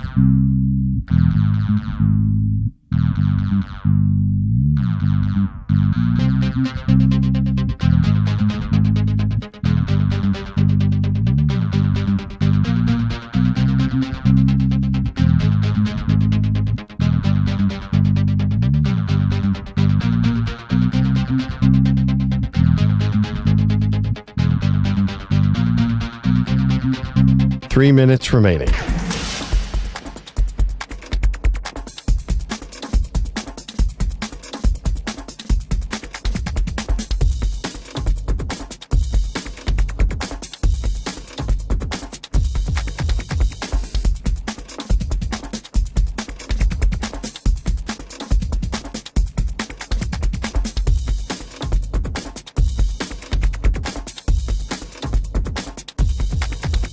Two minutes, 30 seconds remaining.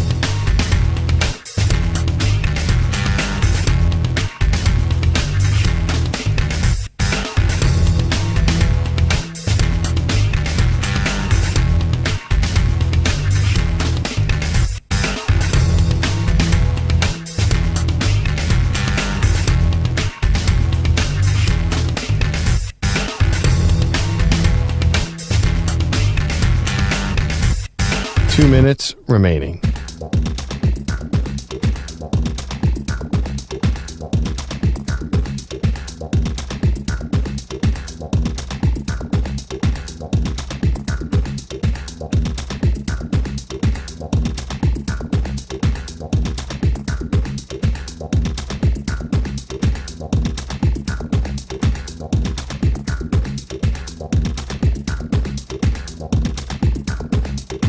One minute, 30 seconds remaining.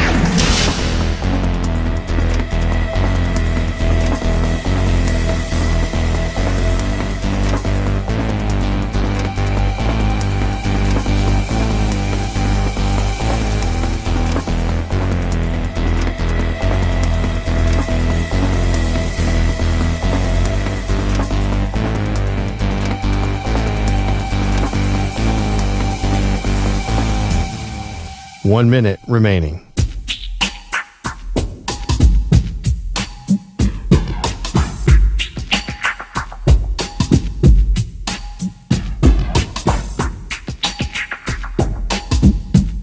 Forty-five seconds remaining.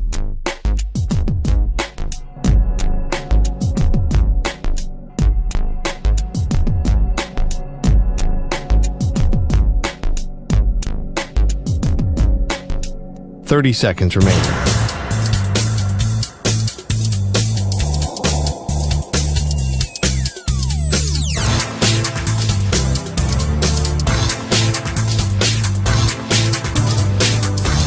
Fifteen seconds.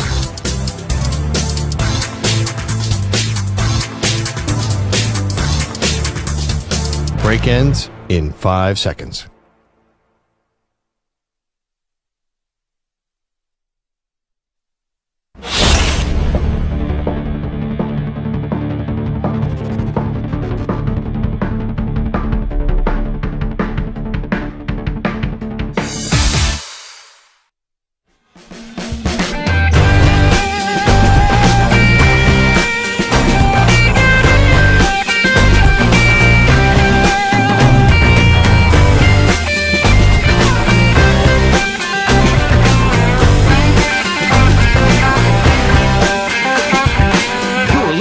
to the Infinity Sports Network. All righty. How about that? I'm running like 1,000 miles per hour during the break.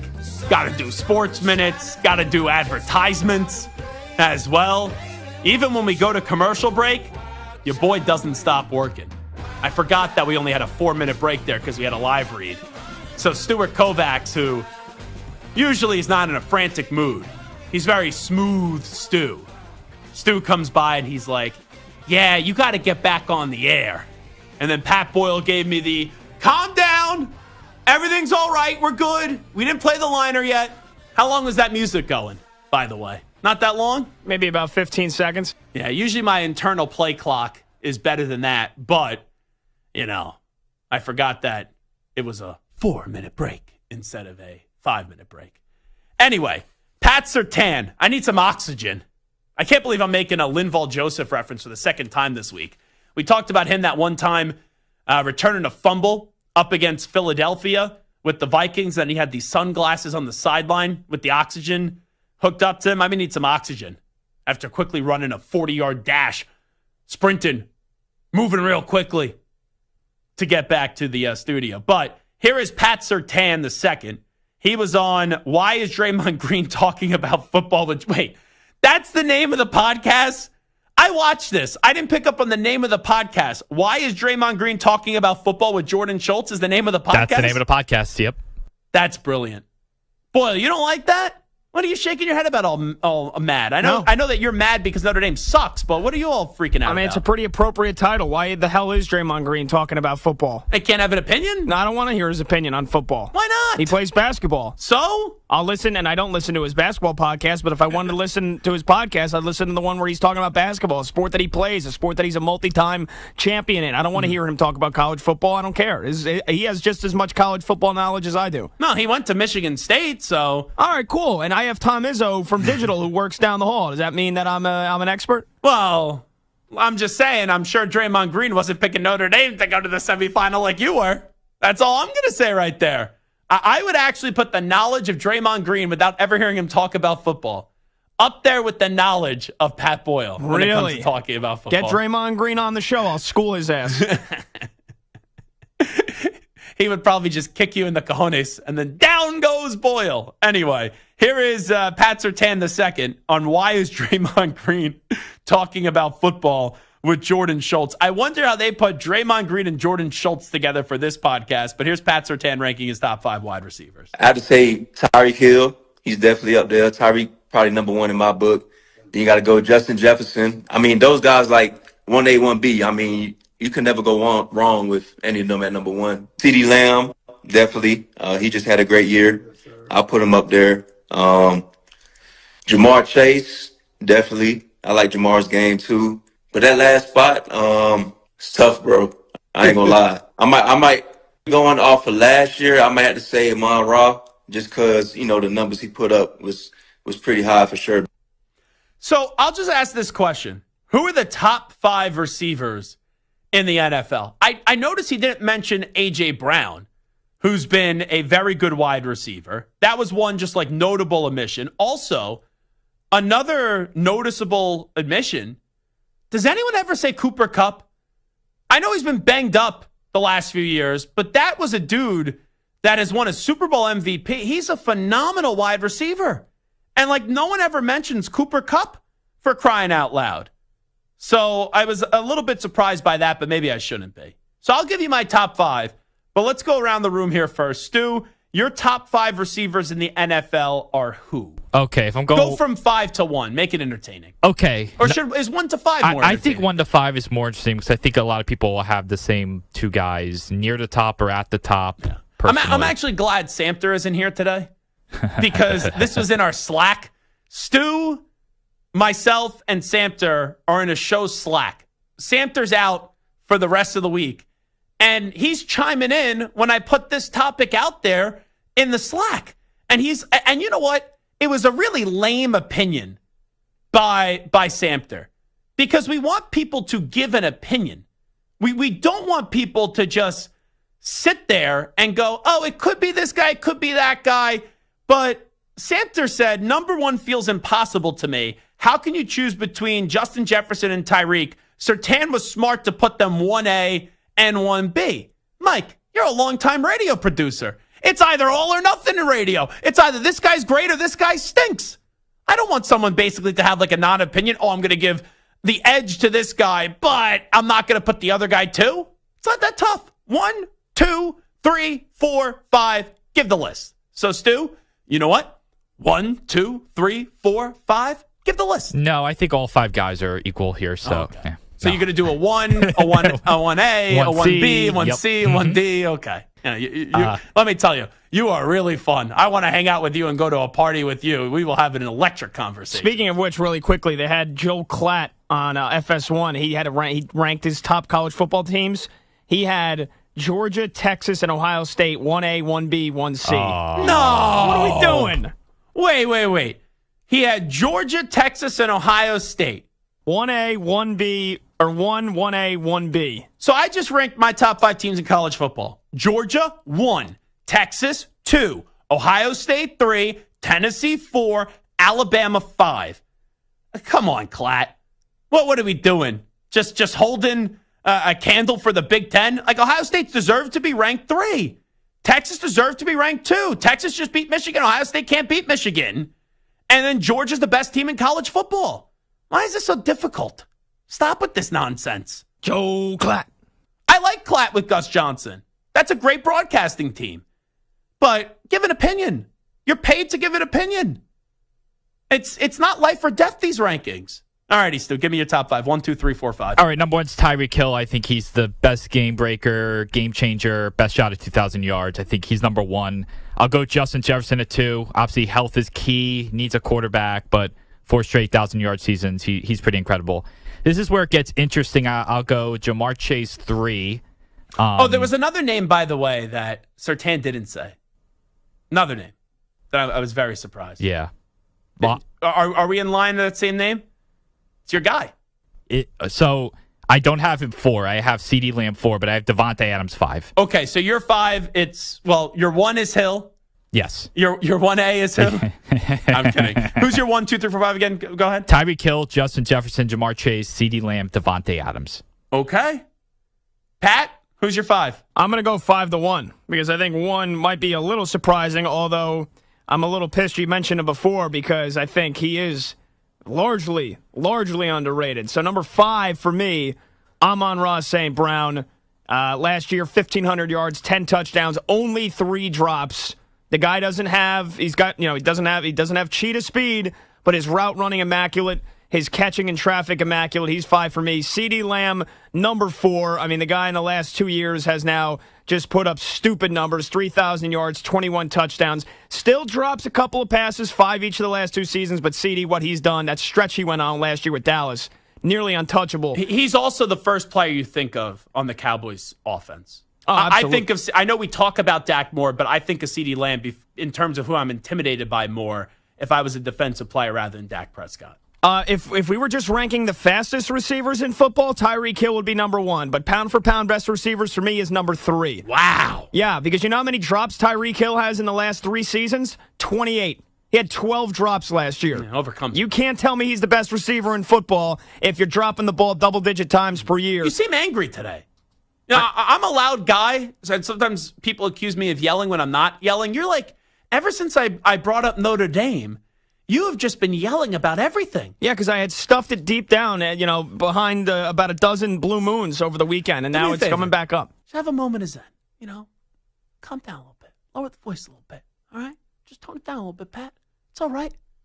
All right, so give me your list here. Just give me your top 5 players. You're coming off very angry right now. It's hurting my feelings. You're like librarian Gelb right now. Just calm down. Do a little whisper for me. All right, little whisper. All right. In a number 5. Who's 5? So 5 Amon-Ra St. Brown, 4 CeeDee Lamb. Tone it down. 3 Tyreek Hill, 2 Justin Jefferson. He just went back up. 2 Justin Jefferson, 2,800 yards, and again, only playing 27 games in the last 2 seasons. But, I mean, he makes the greatest highlight reel catches every year. Mm-hmm. He is the best red zone threat in football. One-on-one, double-teamed, yards after the catch. It doesn't matter. Justin Jefferson, for me, and the guy's only got 7 drops combined in the last 2 years. Like I said, Tyreek Hill had 12 last year. for me, we're ranking number one receiver. We're ranking receivers right now. Cooper Kupp just put everybody on notice that he's about to retake his throne. A guy that nearly won the MVP. Triple Crown. In 2021, won the Triple Crown, just shy of breaking the single-season mark for receiving yards in a year. Had almost 2,000 yards and 16 touchdowns. He's been banged up the last 2 years. What he did on Sunday night, especially after Puka Nacua got hurt, 14 for $110 and a touchdown. If Cooper Kupp stays healthy this year, he might match his 2021 season. He's going to be that freaking good. Cooper Kupp, number one. Marco, are you sensing just a very angry Pat Boyle? Because I get told a lot of times, oh, you're yelling, and I'm like, oh, I'm not yelling. Pat seems very angry today, just in his tone. I think Pat's usually angry, so I think that's probably a decent guess. Because you're a good barometer for that. Like, you're usually a loud guy, too. I'm very loud. Yeah, yes. We're New Yorkers. We're loud guys. All right, here's my top 5 wide receivers. I'm putting Cooper Kupp in at 5. He needs to be on more of these lists. I'm not going number 1, but I respect that you did that, Pat. But I put Cooper Kupp at 5. CeeDee Lamb is in at number 4. I put Devontae Adams in at number 3. His first season with Aaron Rodgers, a first-team All-Pro. And last year, he still had a good season with no one at quarterback. In at 2, he's my favorite wide receiver in the NFL, but I can't say he's the best right now. You know, you could say it's 1-1A, but I'm not going to do that. It's Justin Jefferson in at 2, and then number 1, it's Tyreek Hill. Here's who I felt bad about leaving off the list. And it just shows you how great of a spot we're in for wide receivers. I felt bad about leaving St. Brown off the list. I felt bad about leaving A.J. Brown off the list, and also Jamar Chase. But I put Jamar Chase just got locked down by Christian Gonzalez this past weekend, which he was my pick to win Defensive Rookie of the Year last year, Christian Gonzalez, and then he got hurt. But that shouldn't be happening, and I wonder how much the contract's going to factor into this season. So right now, Cooper Kupp 5, CeeDee Lamb 4, Devontae Adams 3, Justin Jefferson 2, and Tyreek Hill in at number 1. Alrighty, Ryan Hickey will join us for his weekly chat in studio during the football season next. I still don't know how we got him exclusively on this show in season. That is some of the greatest guest booking of all time, right? You're impressed. All the big names that we get, Marco. No name bigger than Ryan Hickey. None. That's how Marco. Let me translate what that answer means by Marco. He goes, I'm not going to say something that I want to say. Let's just get to the update because it won't be nice to anybody else, right? That's not true. Oh, okay. I'm a big fan of Hickey. That's not true. I'm a big fan of Hickey. Honestly, I really am. Now you're talking really soft. I think I like just made us all tone it down a little bit in this studio. I mean, apparently that's what you want. You want soft, calm tones. Yeah. In this dark lit room. So that's good. That's good. Let's keep it nice and calm. Nothing like lights down. You got 1, 2, 3, 4 guys in the room. You know, maybe we get like a candle lit. All right, now you're going to places popcorn that or something like that. Watch a movie. Where are you going? I'm not I don't talking know where about a you're dirty mind that you are. I don't know where you're headed. Here he is. Okay, happy time. Marco Belletti. Infinity Sports Network. Sports Flash. Now, Zach, fallout remains from the Tyreek Hill situation Sunday. Tyreek able to reflect on things a few days later and took some accountability in the situation. I'm human. I gotta follow rules. I gotta, do what everyone else would do. So now, does that give them the right to literally beat the dog out of me? Absolutely not. But at the end of the day, I wish I could go back and, do things a bit differently. Now, Hill also made it clear he wants the officer in question fired for his actions. Browns are going to start Deshaun Watson Sunday against the Jaguars. Watson's attorney putting out a statement denying the latest allegations of sexual assault and battery. Dolphins won't have Raheem Mostert against the Bills Thursday night, already ruled out. Devon Achane is a game-time decision with an ankle injury. Checking baseball, a few games go, and you got the Guardians in front of the White Sox 5-4. That's bottom 7 in Chicago. Blue Jays in a 1-0 advantage on the Mets. They're in the top of the 7th. Diamondbacks lead the Rangers 5-2. They're in the 4th. Randall Grichuk has gone deep. One final as well, and that was the Pirates taking out the Marlins 3-1. I'm Marco Belletti. Hey, sports fans, it's Jim Rome. Check us out 24/7 on your local affiliate or the Odyssey app.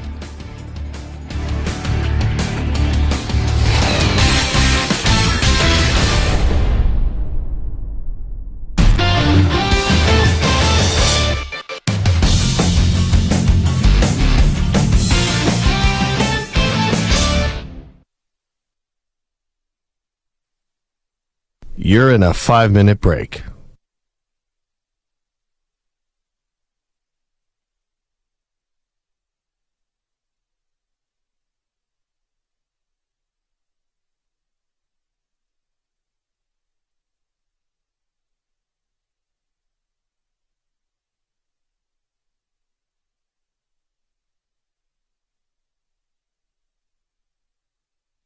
4 minutes, 30 seconds remaining.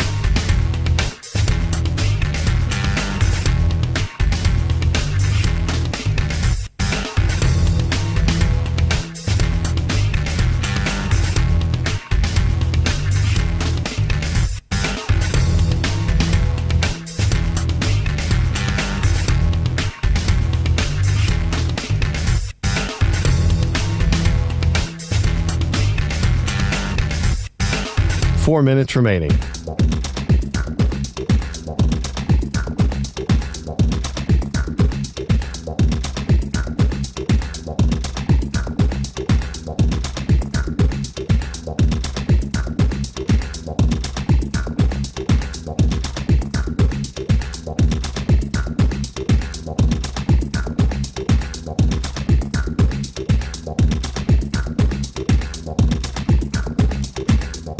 Three minutes, 30 seconds remaining.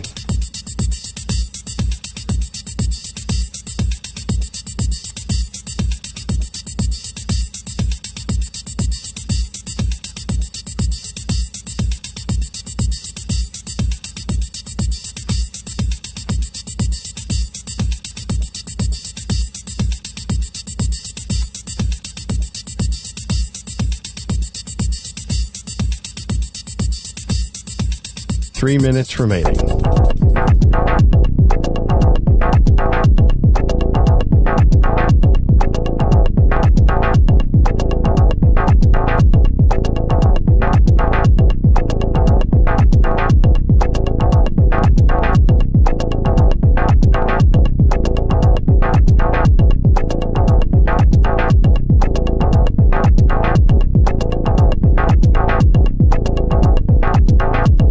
Two minutes, 30 seconds remaining.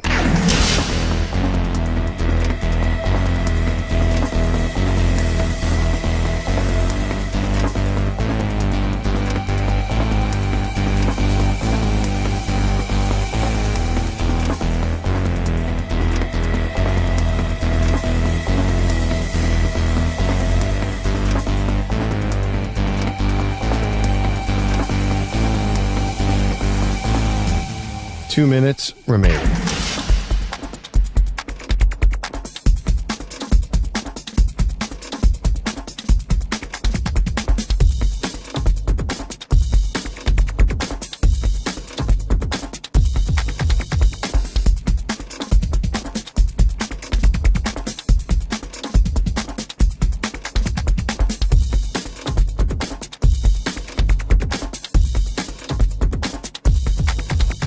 One minute, 30 seconds remaining.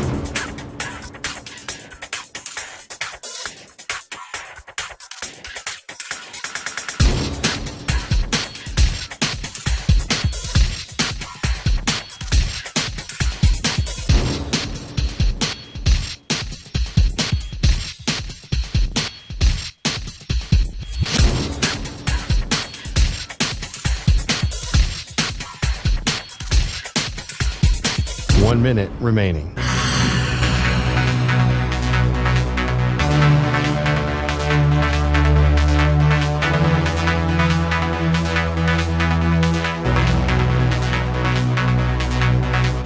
Forty-five seconds remaining.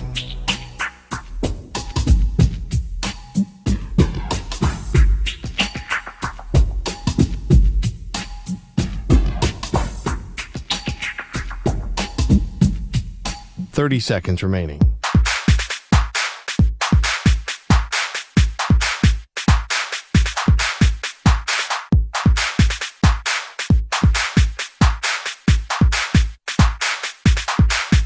Fifteen seconds.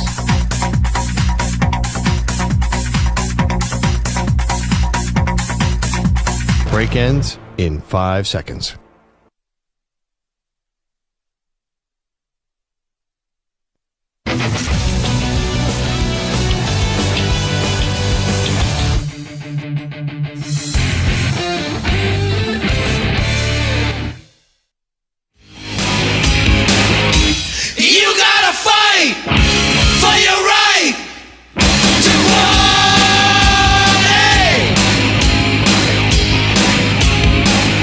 Welcome back to the Infinity Sports Network.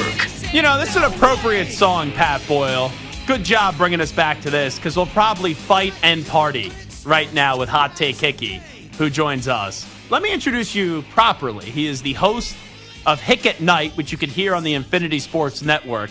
That is Sundays from 10 p.m. to 2 a.m. Eastern Time. And then you could also listen to Hot Take Hickey throughout the week, Monday through Friday, as he's the executive producer, the EP, as they say in the industry, for the JR Sport Brief Extravaganza. And Hickey's coming off the bench, right? This week? You're hosting on Thursday? Tomorrow? That is right. That is I don't right. know So about that hot take, little double Hickey. dip. How about that?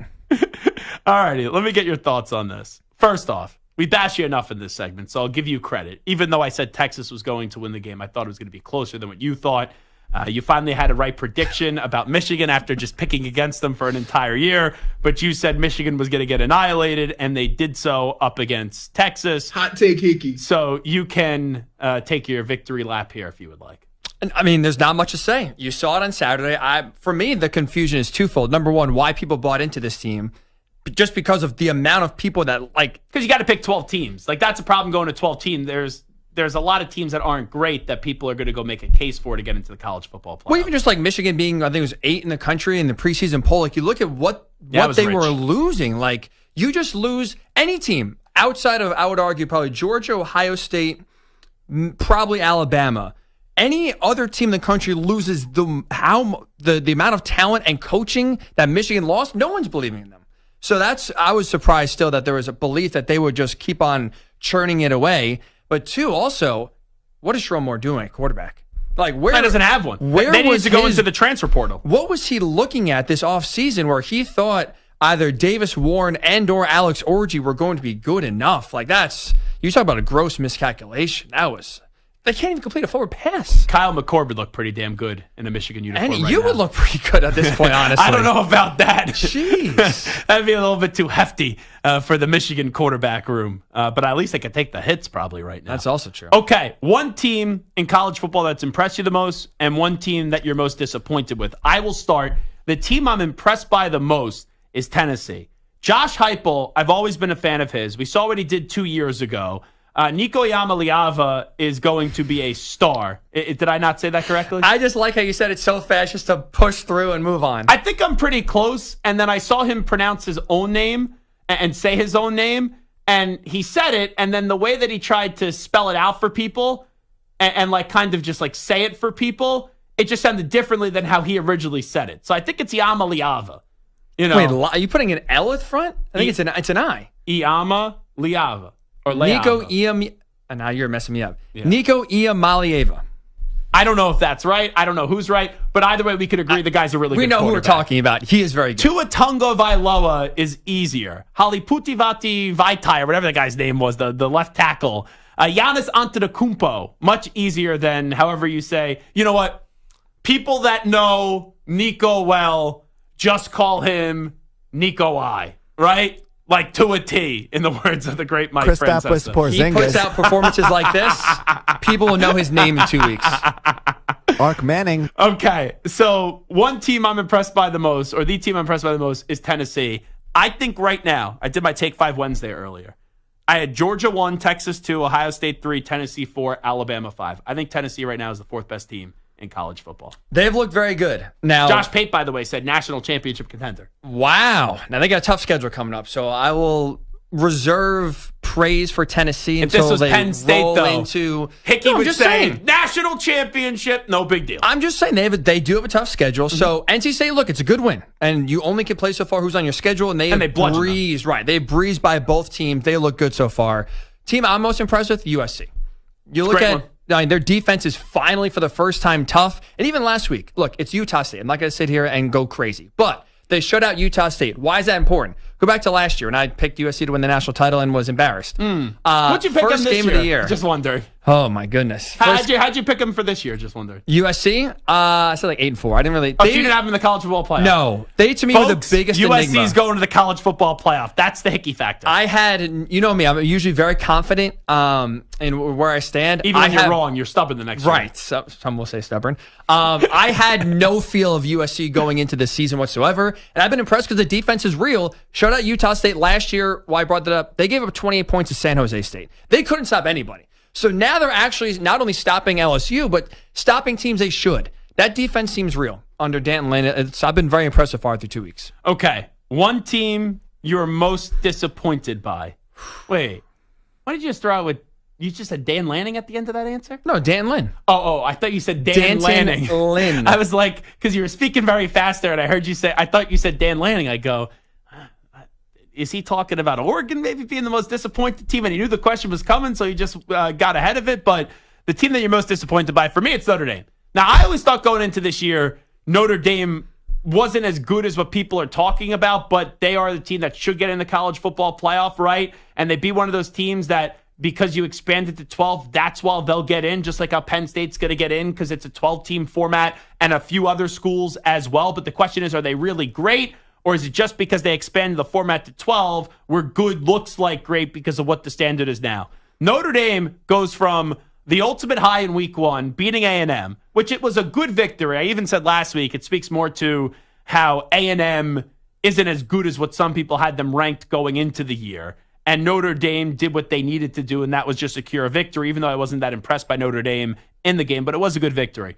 To then not even show up against NIU, and you just thought you could get off, get out of your dorm room and go to Touchdown Jesus in South Bend and win that game, that's embarrassing. So Notre Dame's the team I'm most disappointed by because that I like Hammock, the coach, and I appreciate him coming on, but losing to NIU is just unacceptable. You're right, and probably will cost them a college football playoff berth, so they really just screwed the pooch there big time. I'm going to go with Oregon. Pick them to win the national title. Oh, Dan Lanning. And they have looked terrible so far through 2 weeks. You ready for this stat? Their offensive line, through 2 games this year, has already given up more sacks than they did all of last year. They are terrible. They've been awful on the offensive line. They can't stop anybody.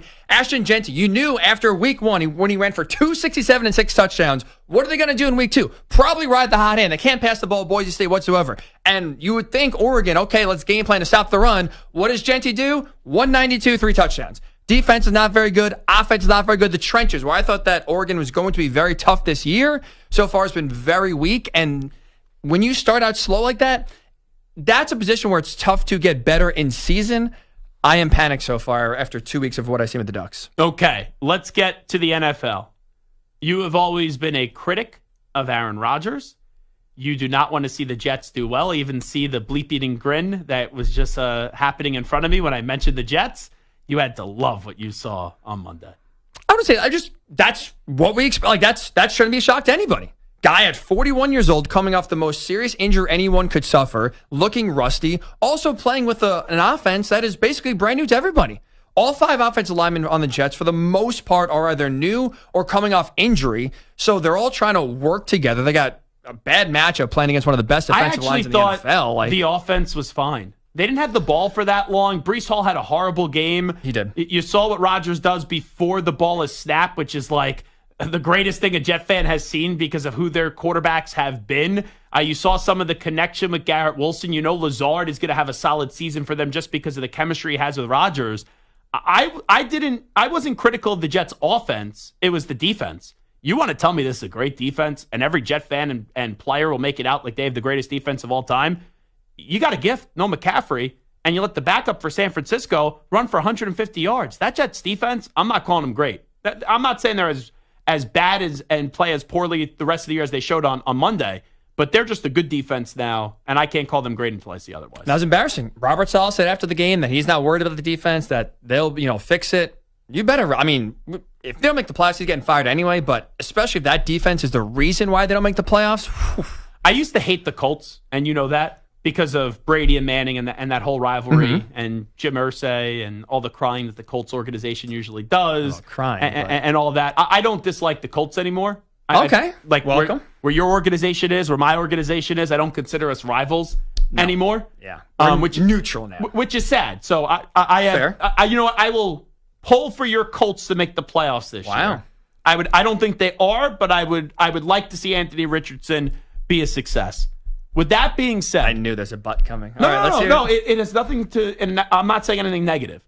But like when Josh McDaniels was considered for the Colts job, I told you the reason why he didn't take it, and he had the job, and then said, "No, I'm not going to take it." Well documented. You thank him for that. Well documented. It's because I don't think he got the blessing of Bill because of how much Bill hates the Colts, and that matters to him.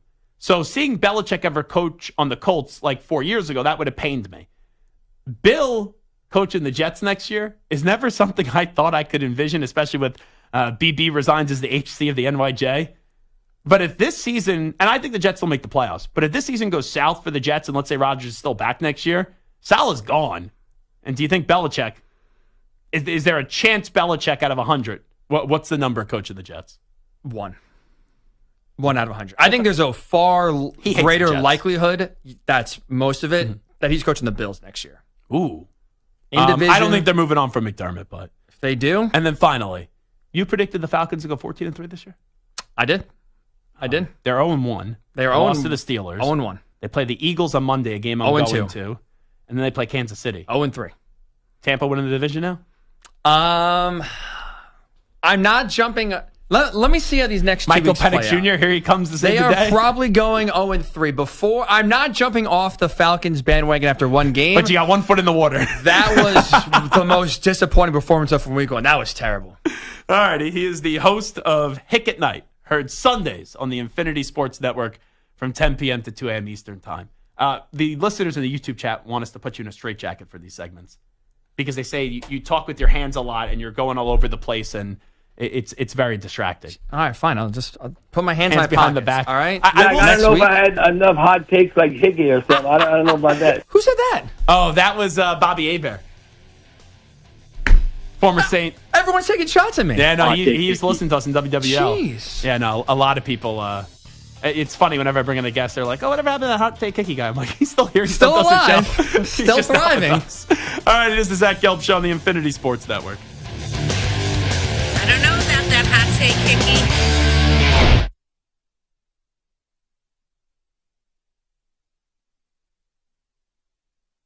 You're in a 5-minute break.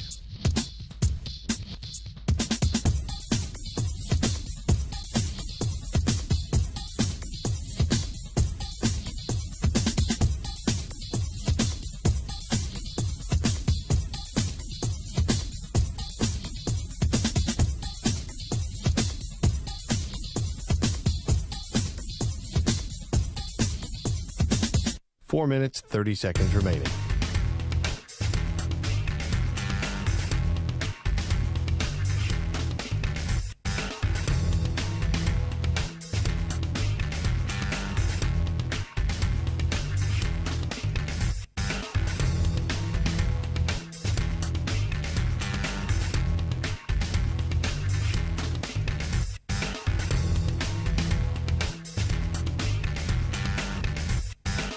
Four minutes remaining.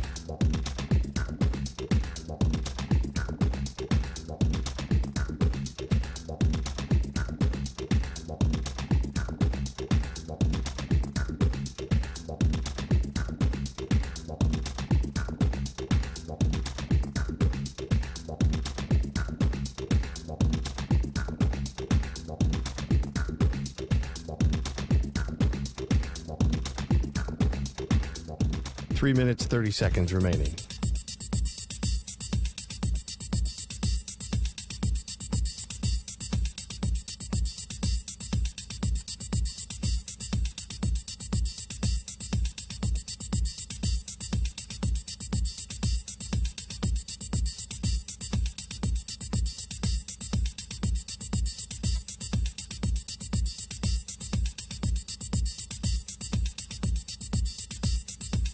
Three minutes remaining.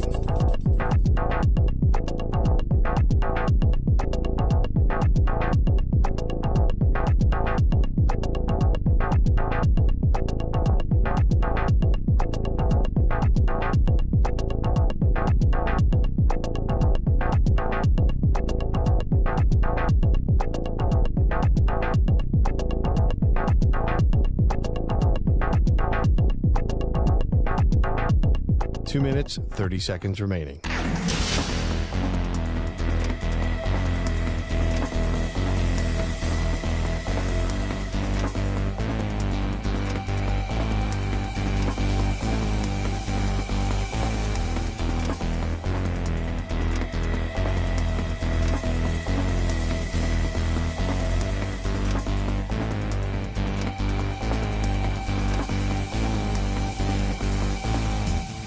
2 minutes remaining.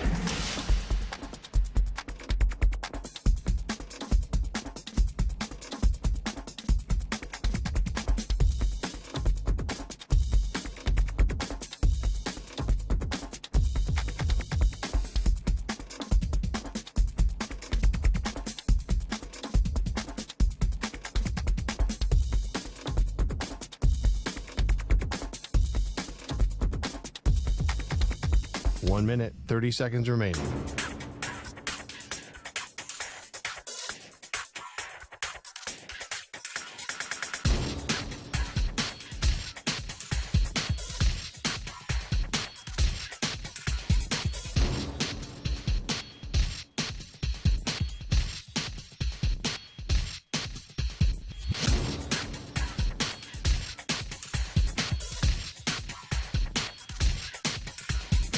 One minute remaining.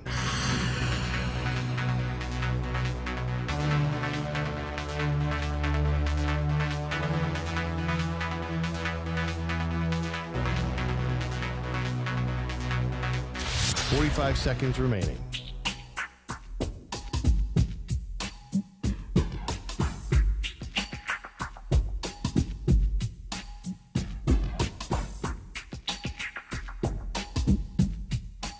Seconds remaining.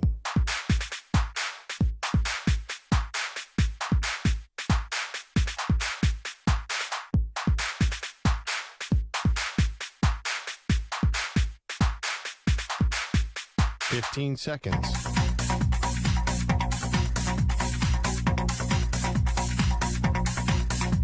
Break ends in 5 seconds.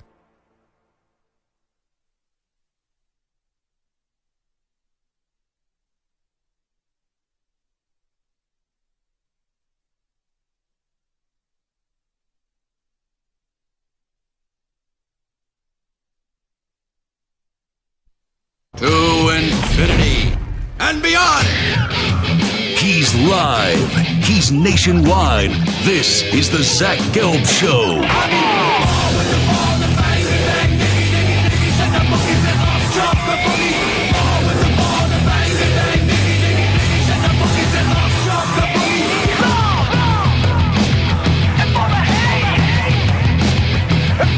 Here's your host, Zach Gelb.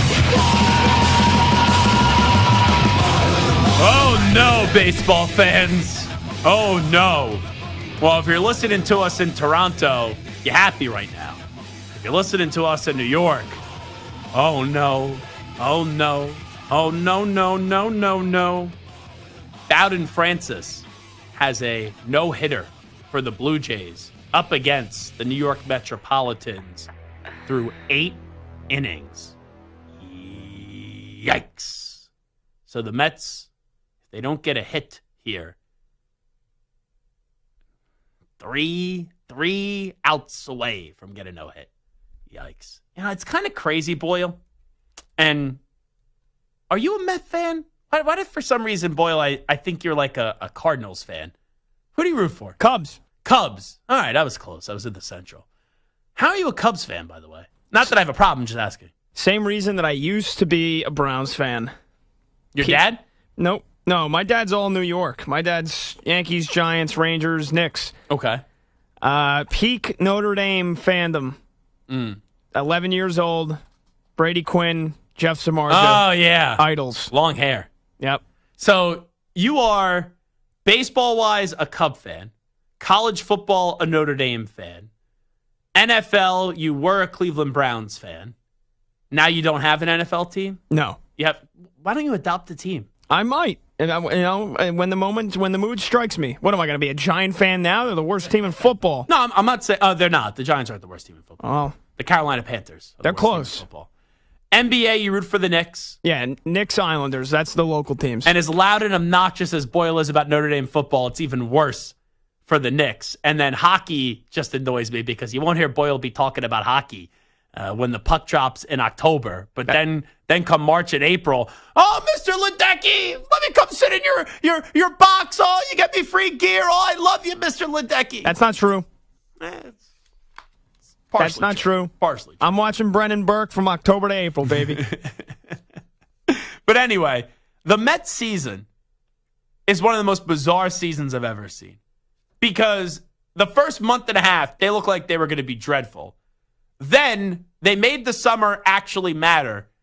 But in the summer, there's been at least 7 or 8 moments where you thought the season was over.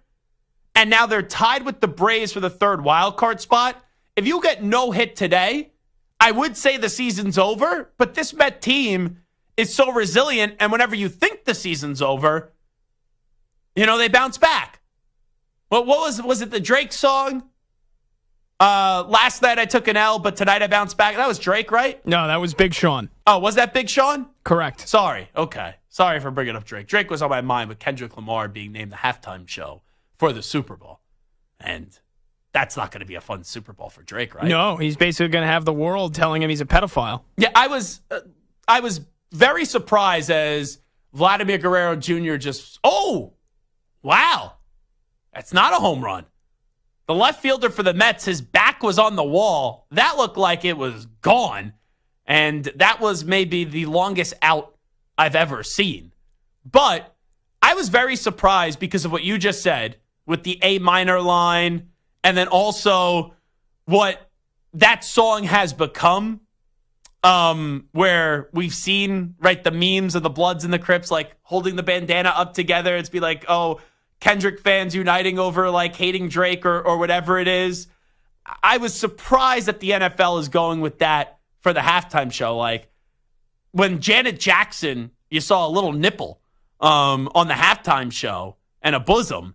It was like, oh, we have to change the entire version of the halftime show. So I was surprised that they're going to Kendrick just because of all that's been said in the They Not Like Us song. Yeah. Not taking a side, and by the way. And that was one of the biggest hits. That was one of the biggest songs and one of the biggest rap beefs of the last 20 years. And forget about the trying to strike a chord and it's probably a minor. That's like subtle.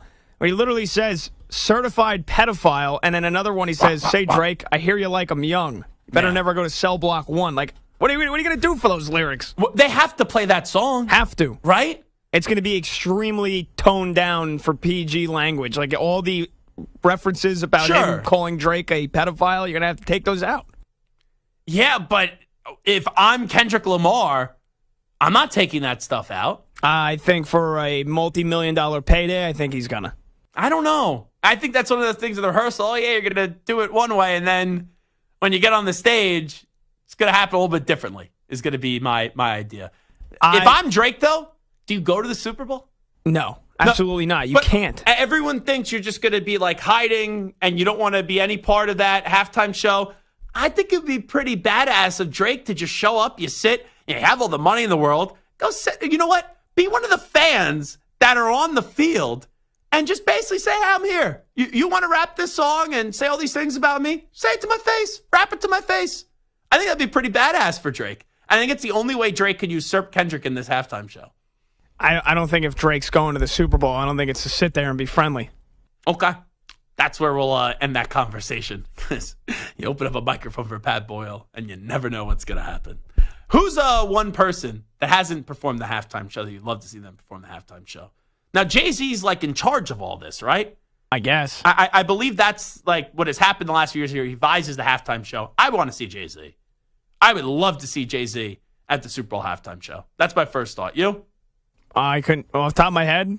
Billy Joel? I feel like you'd like to see Billy Joel. Sure. I've never been to Billy Joel at the Garden. You know, really? 376. I mean, come on, it gets old after a certain point. We get it, dude. You play at the Garden. You've never seen it? No, I've never seen Billy Joel at the Garden, and I don't want to see it because everybody, I've seen Billy Joel at the Garden 37 times. I've seen Billy Joel at the Garden 148 times. I've seen Notre Dame blow a big game 3,000 times. You still go back and watch Notre Dame. That's right. Oh, well, you're in like a really bad mood this week. I'm not in a bad mood. Yes, you are. It's all right. It's just, there's a certain Go level. ahead, vent. There's a certain level of just negativity that's just bubbling under the surface when you know that the team you root for, their season is done in the middle of September. Can I cheer you up? Sure. At least you're not Shannon Sharp today. That's all I'm going to say. Which, I don't know, actually, that you may want to be Shannon Sharp with how bad of a mood you are. are in. Well, yes, and I also think, too, in Shannon Sharp's case, do you want to let people know what you're referencing? Oh, yes. So did I see this correctly? I just perused on the internet. I opened up a photo, and it was from Ken Carman, and it was like, how you react to hearing the Shannon Sharp news, and he gave like a very peculiar look on his face and like a look of shock. So I then searched Shannon Sharp, and geez, he was getting it on.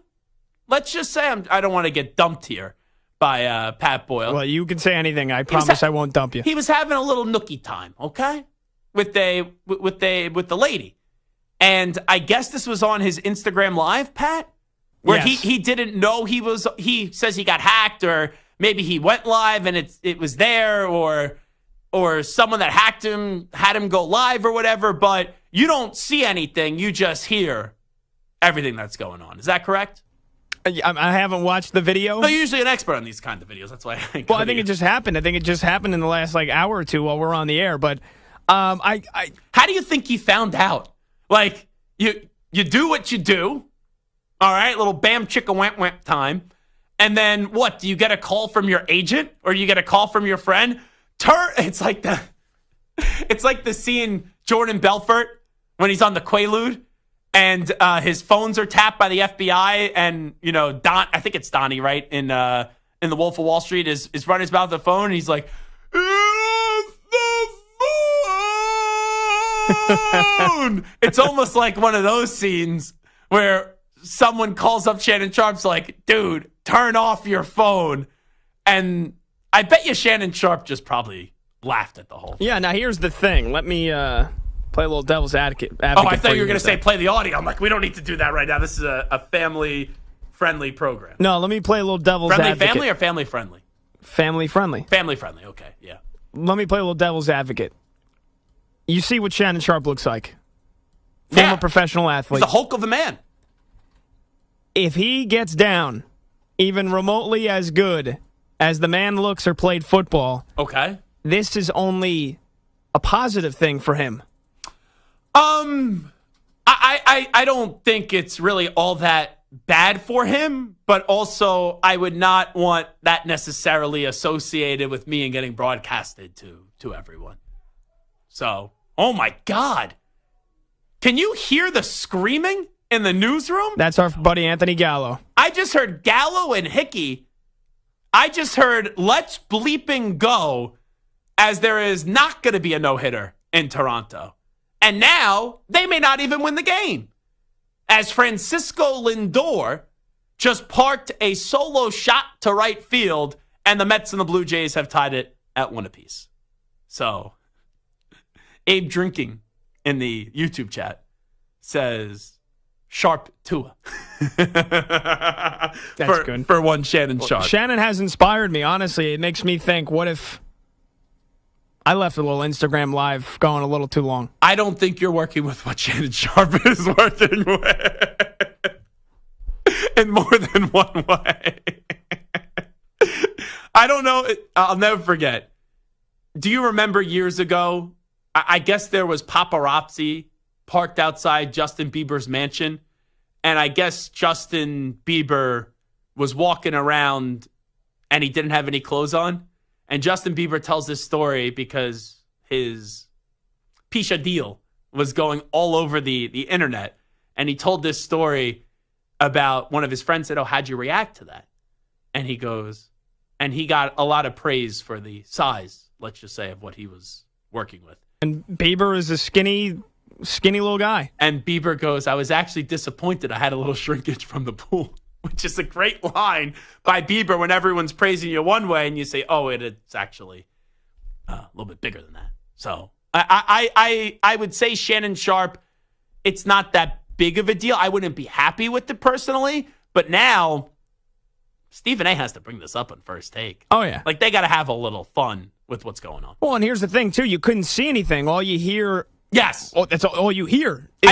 I think it's actually worse, regardless of how he looks, if you see it, but the fact that you just heard it... leaves a lot to the imagination. But how does this even happen? You think he got hacked? I think he did it on purpose. Wait, hold on. I don't think he goes, oh, let me go Instagram Live, put my phone there as you're doing a little nookie time. I don't think that's happening. No, I think he set it up, though, saying, all right, let me go on Instagram Live for whatever he was talking about. Okay. And then let me forget to end it as I got my girl coming over. Mm-hmm. And I left the Instagram Live going. Now 13 million people just heard me laying it down. Okay. So, I don't know. You're contemplating doing this, is what you're saying? I mean, I don't know if I should be saying that out loud. No, you would tell the girl, obviously. Right? You have to. What do you mean? That's a yes. Okay, yes, you have to. Come on, Pat. Okay, yes. That's 100%. Okay. Yes. Okay. You're trying to get me in trouble here. No, I'm not. I'm trying not to get you in trouble. No, yes, you would tell. No, because again, Gridiron Game Day. Wow, the views will really be going up for that show. You're not seeing anything. That's the thing. You just hear it, so you have no idea who the other person is. Again, you just hear it. It leaves everything to the imagination. You know what we're supposed to talk about this segment? Which college team is under the most pressure this week? I'll give you my answer here because we'll give you a little sports talk so I don't get people, what are you doing talking about Shannon Sharp and what's going on in his bedroom? I think the team under the most pressure this week is Oregon. Oregon has looked flat the first 2 weeks of the season. They barely showed up against Idaho. They still won by 10. Boise State's a heck of a program, but they had to grind one out against Boise State. They play Oregon State, who I know Oregon State is 2-0. All right, they beat Idaho State and San Diego State. But there's a familiarity, even though Oregon's now in the Big Ten and Oregon State is conferenceless, pretty much. They're in the Tupac. But you look at Oregon this week, they not only got a win, and I don't think there's an easy game with the history of these two teams, like the spread 16, I wouldn't touch this one. Not only do you got to win, though, you got to win going away. The line's been a problem. The defense has been a problem. Dylan Gabriel, it's crazy. He has 623 passing yards through the first 2 weeks of the season. You would think that Oregon would look a little bit better, but they are not looking like we thought they were going to be when the season did start 2 weeks into the season.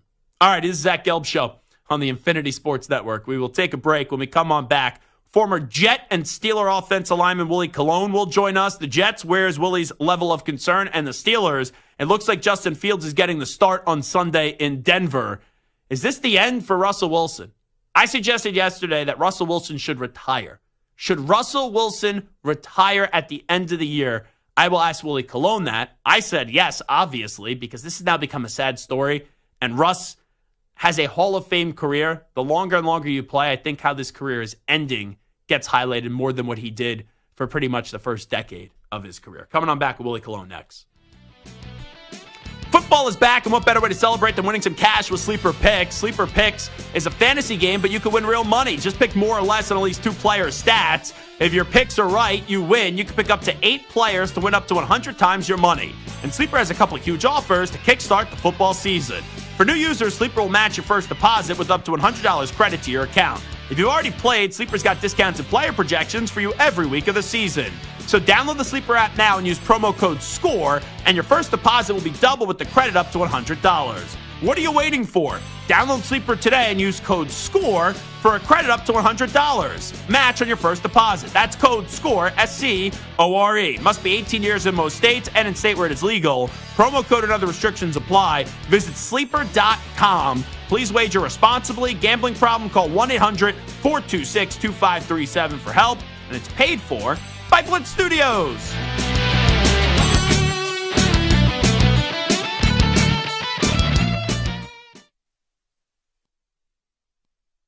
You're in a 4-minute break.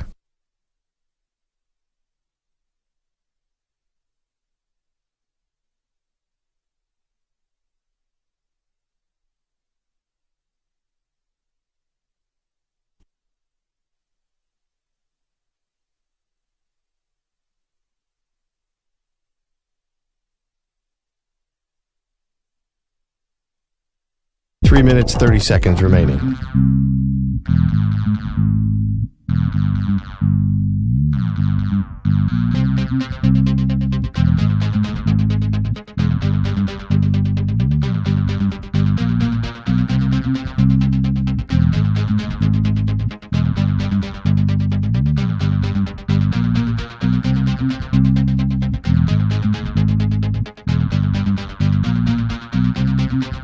3 minutes remaining.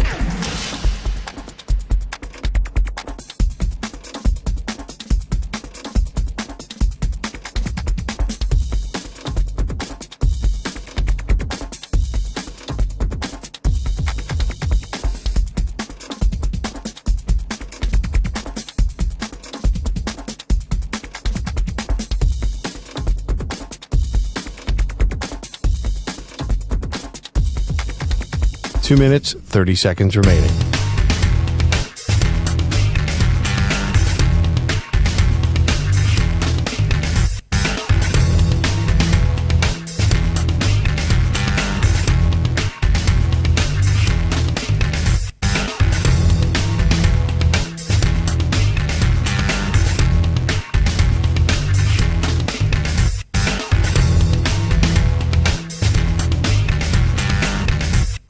Two minutes remaining.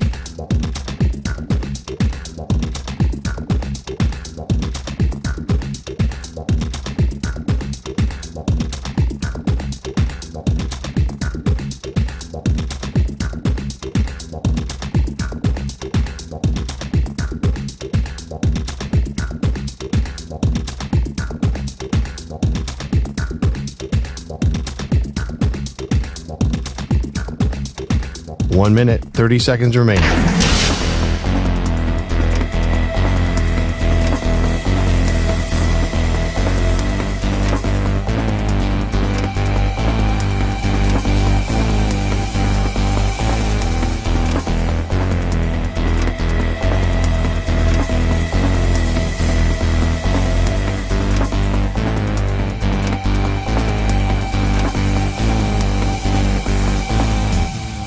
One minute remaining.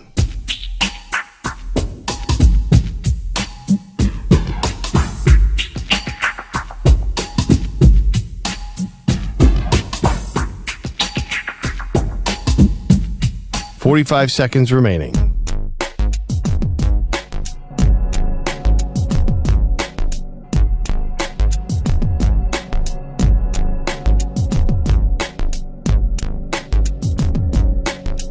"30 seconds remaining.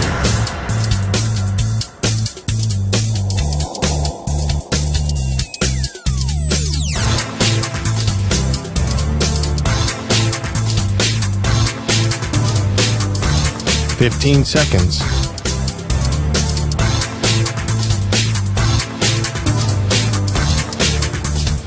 Break ends in 5 seconds.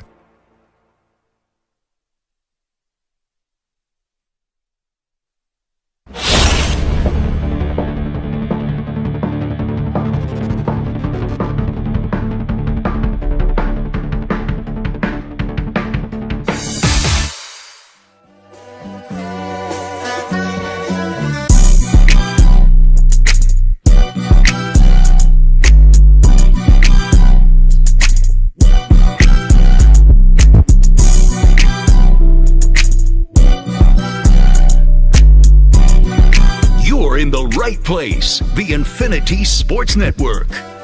I've never heard that liner. You're in the right place. It's the Infinity Sports Network. Would you be in the wrong place? It is the Zach Gelb Show. Rocking and rolling all the way up until 6 p.m. Eastern, 3 p.m. Pacific time. We'll be joined by Willie Colon in just a second, the former offensive guard in the NFL, where he played from 2006 to 2012 with the Pittsburgh Steelers and then spent 2013 to 2014 with the Jets, and he did win a Super Bowl with the Steelers. And I was watching him the other night on SNY in the aftermath of the Jets' loss to the San Francisco 49ers, doing the post-game show for SNY, and Willie Colon is kind enough to join us right now. Willie, appreciate the time as always. How you been, my man? What's going on, brother? How's everything? Well, everything's going great. So let's start with the Jets. Here is my take. I thought the offense was fine. They didn't have the ball all that much, but for a defense that likes to call themselves great and say they're the best defense in the league, with no Christian McCaffrey, that was a pathetic defensive performance by the Jets. It was tough to watch, man. I think it was, I've been saying it all week. We love to tell the story about David and Goliath, right? And when David finally met Goliath, and Goliath is as advertised, and punches you back in the mouth, David had to take his bow and go home, right? And that's what the Jets did. They had to realize like their slingshot wasn't working against this giant. This is a Super Bowl contender. I mean, you had to bring your end game. You had to be able to play all 4 quarters. And I think for a lot of these guys, they realize what high-octane, gritty football is like. You know, I think the Niners tried to attack the edges early.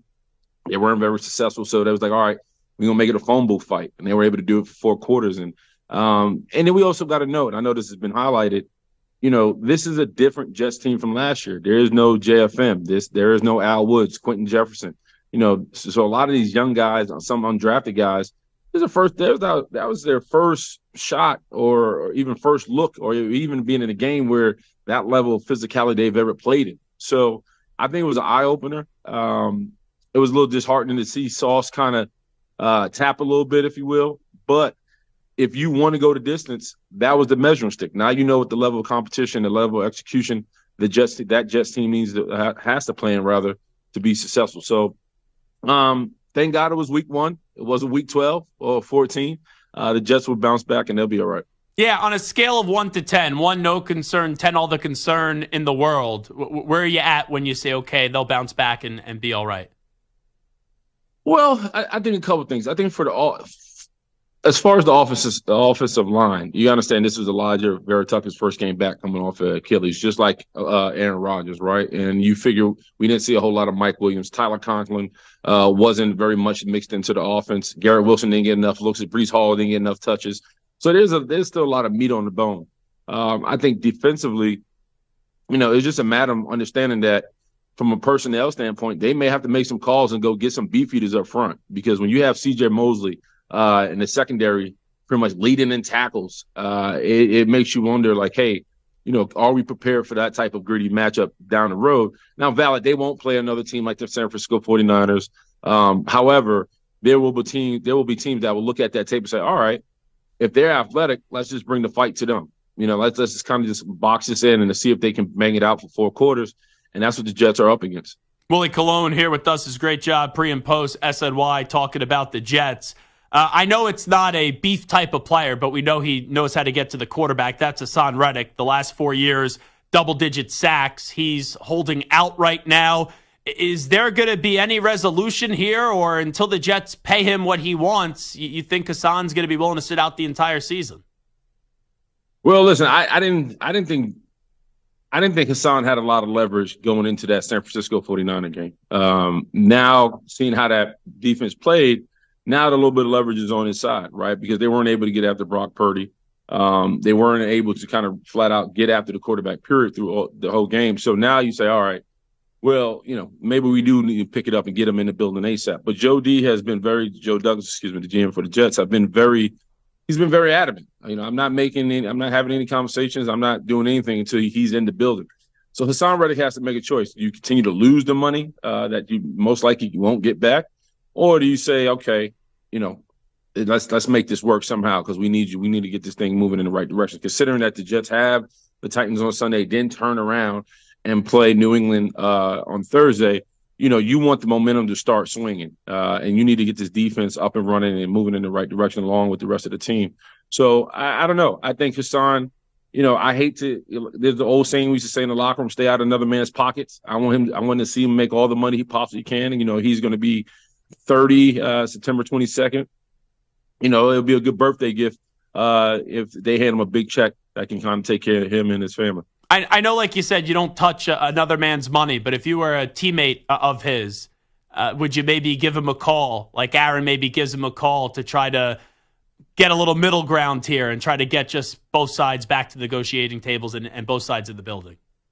You know, your heart can be in a good place, but we know in this New York market and this media, when narratives and headlines come out, you can put yourself in some hot water that way. I think it's best that Hassan Reddick and his team and Joe D and the Jets, they kind of stay. That's the only 2 channels of, you know, communication. I think anytime players get in the mix with that, you know, if you do seem like, hey, brother, you watched it like I watched it. We need you. I love you. How can we make it work? But I don't think from me, if I was in that locker room, I wouldn't extend the conversation past that.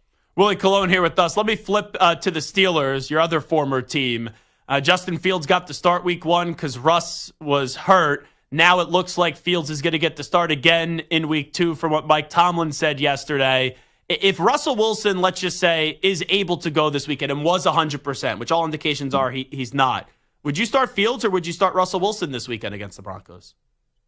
I mean, if Russell's healthy, I would start Russell. But he's not, right? Obviously, there's something still lingering with him that's a cause for concern. I think Justin right now, the more reps he gets in that offense, playing with those guys, that offensive line, Pickens, it seemed like him and Pickens hit it off.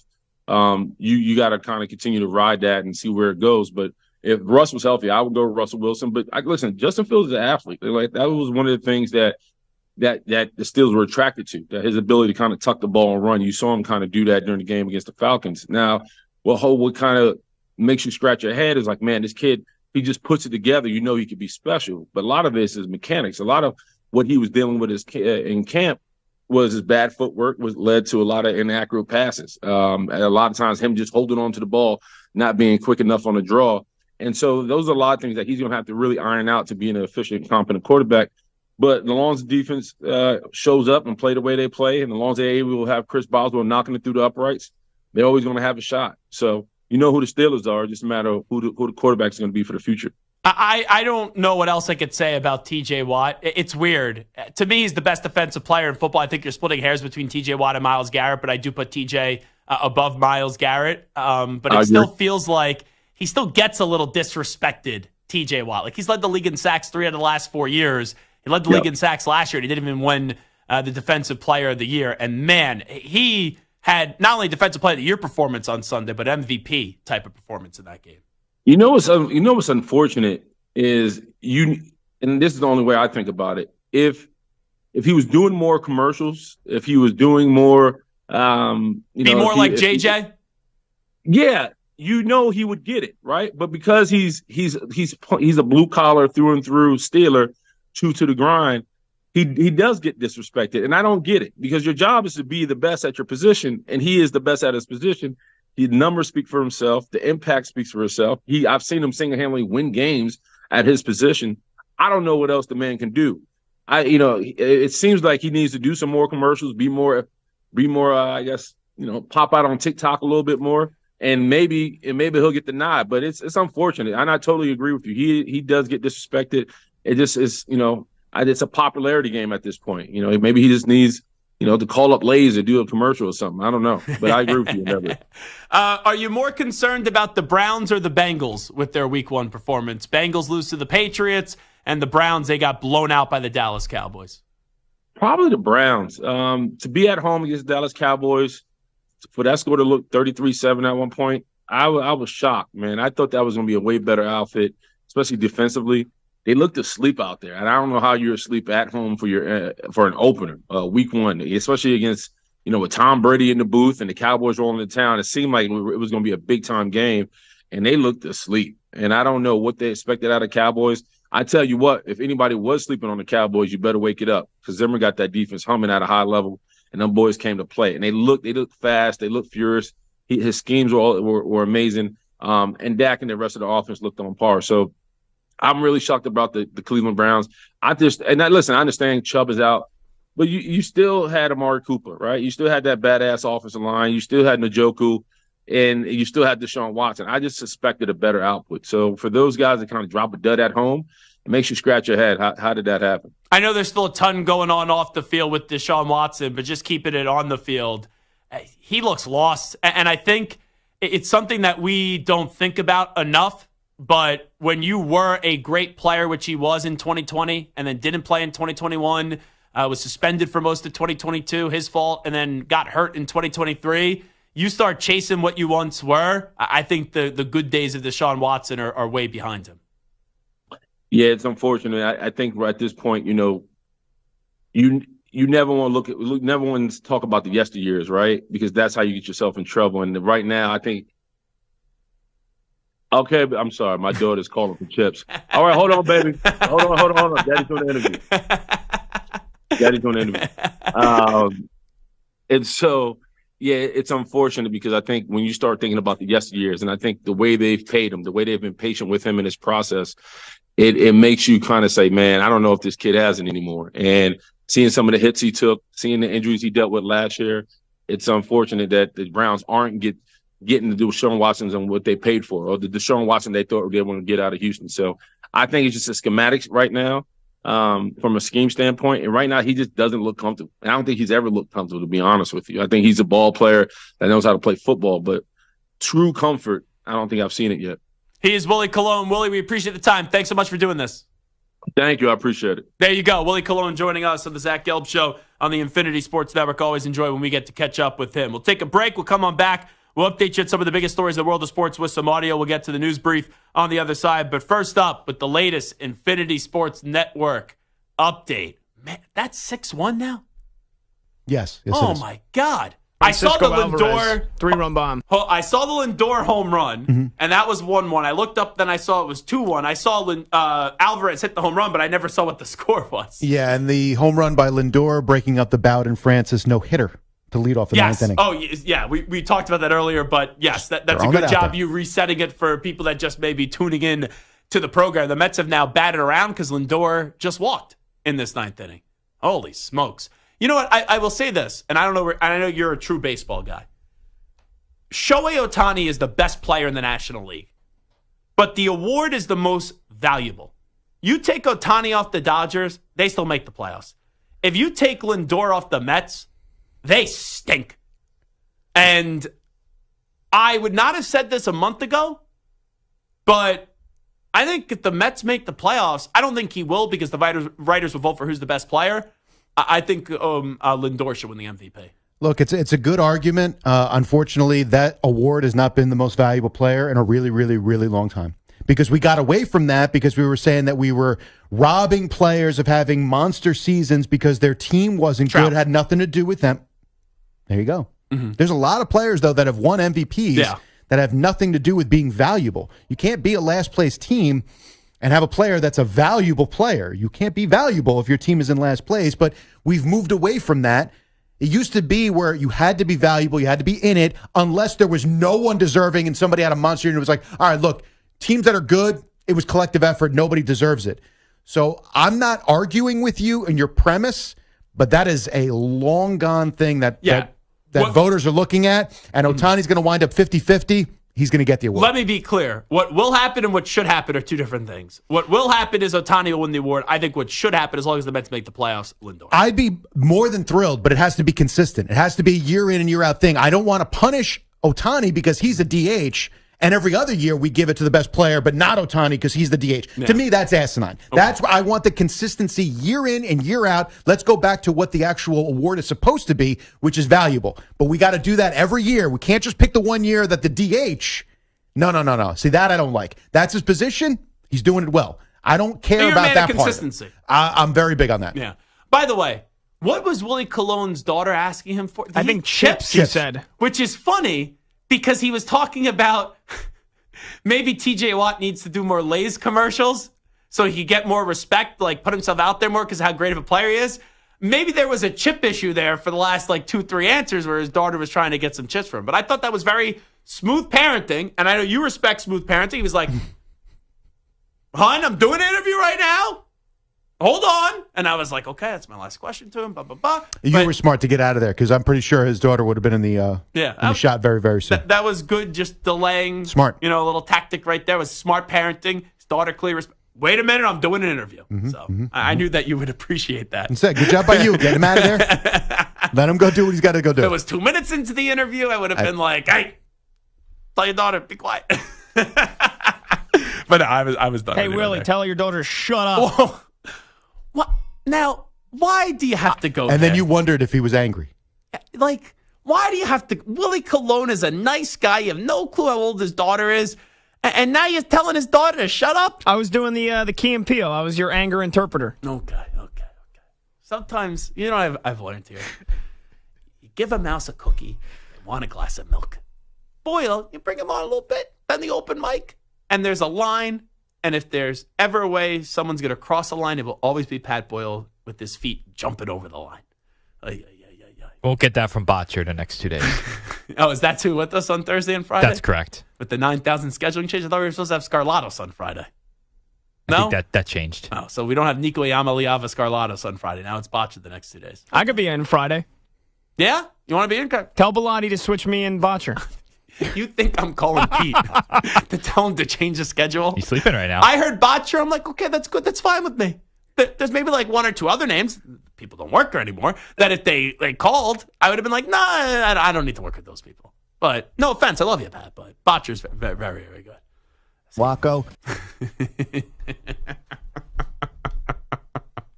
Sorry, I missed that one more time. You have that? Waco. Waco.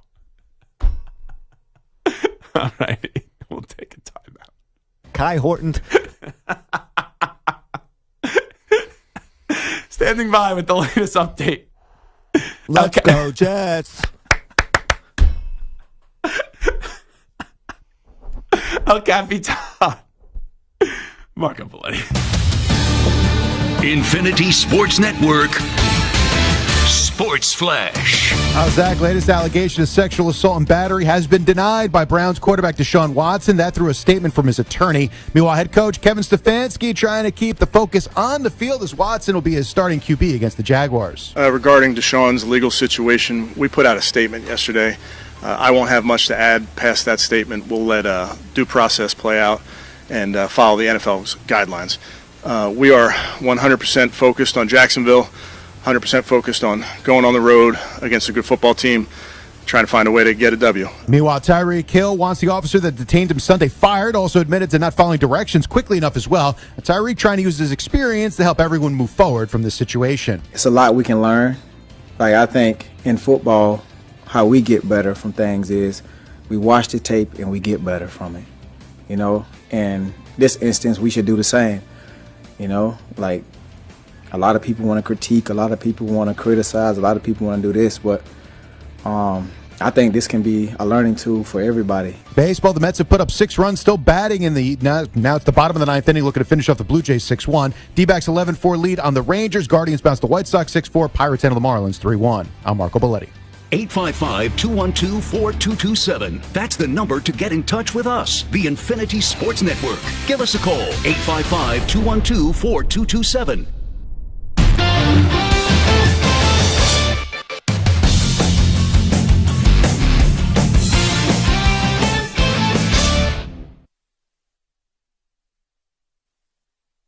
You're in a 5-minute break.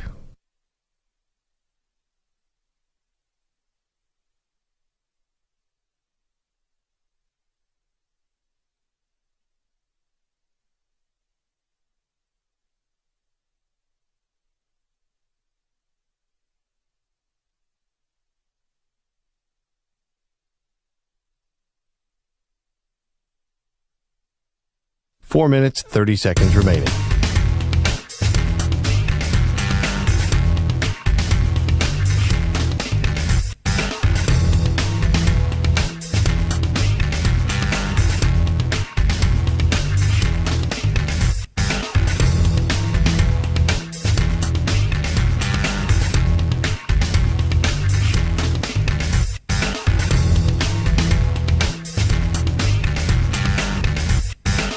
Four minutes remaining.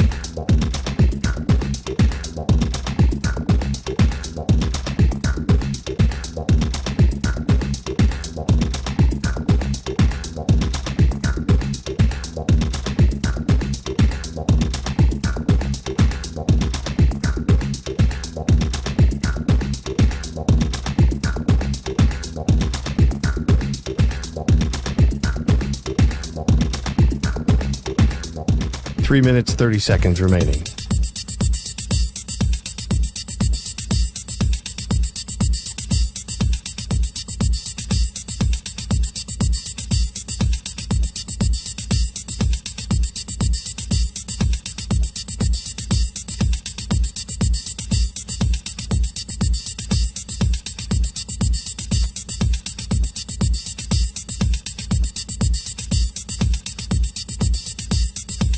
Three minutes remaining.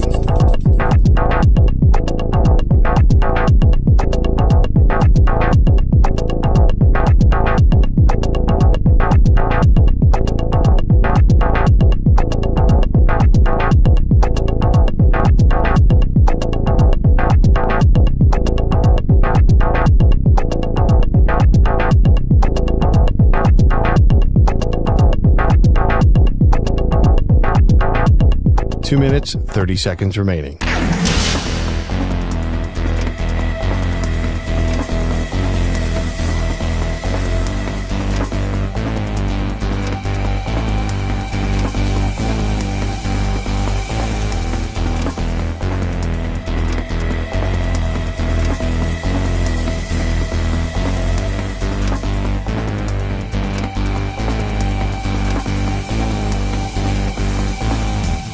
Two minutes remaining.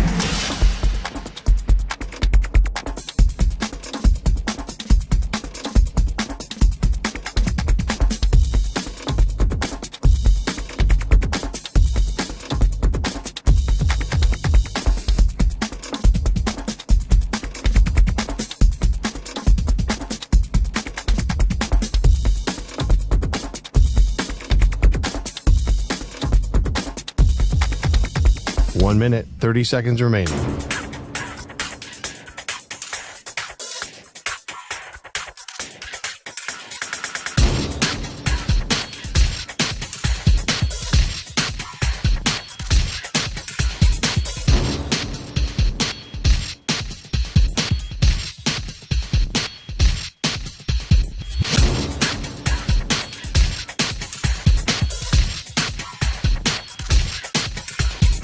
One minute remaining.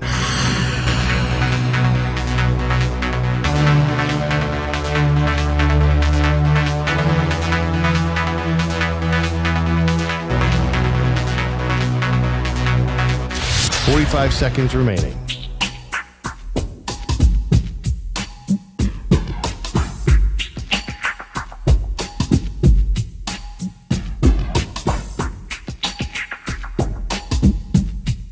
Thirty seconds remaining.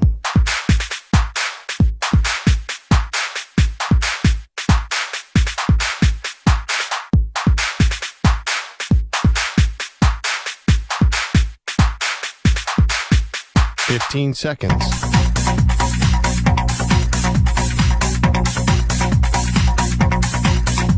Break ends in 5 seconds.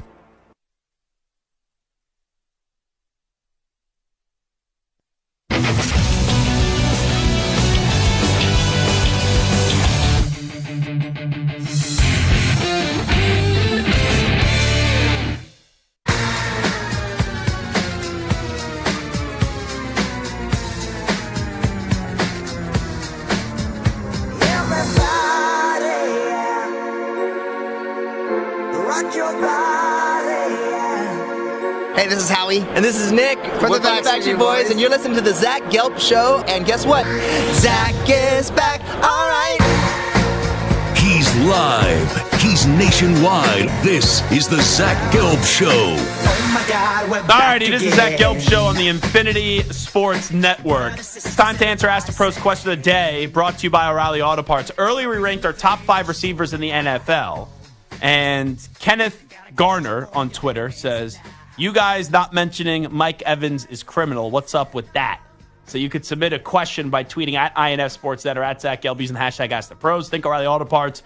For all your car care needs, get guaranteed low prices and excellent customer service from the professional parts people at O'Reilly Auto Parts. Stu, give me your top 5 wide receivers one more time. It was number 1, Tyreek Hill, number 2, Justin Jefferson, number 3, Jamar Chase, number 4, CeeDee Lamb, and number 5, Devontae Adams. Patty B, what do you got? Cooper Kupp, retaking the throne, number 1, Justin Jefferson 2, Tyreek Hill 3, CeeDee Lamb 4, Amon-Ra St. Brown 5. And mine were Tyreek Hill 1, Justin Jefferson 2, Devontae Adams 3, CeeDee Lamb 4, and Cooper Kupp 5. I actually think this Evans comment is directed towards me because then I said, I was also considering Jamar Chase, Amon-Ra St. Brown, and then also A.J. Brown. It's Amon-Ra St. Brown, correct? Yes. Okay. I messed that up. Amon-Ra. I think it's Amon-Ra. Amon-Ra St. Brown. Right? Yeah. Okay. Anyway. No, Mike Evans is definitely fair. 100%. So the reason why I would say Mike Evans isn't on a lot of people's top 5 list, he's just so consistently good. Like, he's a Hall of Famer. He is definitely a Hall of Fame. He's a great wide receiver, 1,000 yards every year. But I think a lot of times, like, there is an appeal on the flashy wide receiver Evans, you just toss the ball up like he catches it. He's always like consistently just really damn good in the league. Kind of like maybe a little bit TJ Watt. He's just not that flashy, right? I don't know how many commercials this guy does or anything like that. And that shouldn't be the reason.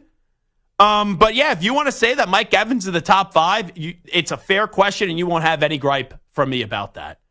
But the dude's just, all he does is every year, doesn't matter who his quarterback is. And it helped when he had Brady, but even before that, all the guy does is literally put up a 1,000-yard season each and every year. Except when he plays Marshawn Lattimore. Then he gets tossed out of the game after one catch for 7 yards. Yeah, man, you're really... Come on. Mike Evans is not a top 5 receiver. He's a Hall of Famer. Absolutely. Top 10? But he's one of those guys that's a Hall of Famer. Was he ever a top 3 receiver at any point in the league? No. And he's not top 5 right now. He's not. I think he could be in the conversation. He's definitely he definitely should be a top 10 wide receiver. He's top 10. He's probably 9 or 10. If you want to tell me he could be the 5th best receiver in football, and you compile your list, like I'm not gonna kill you for it. But no, I just did a list and I didn't put him in the first 7 names or so. Exactly. Yeah, but that's what I'm saying. Names. Who are you putting him in over? You're not putting him in over.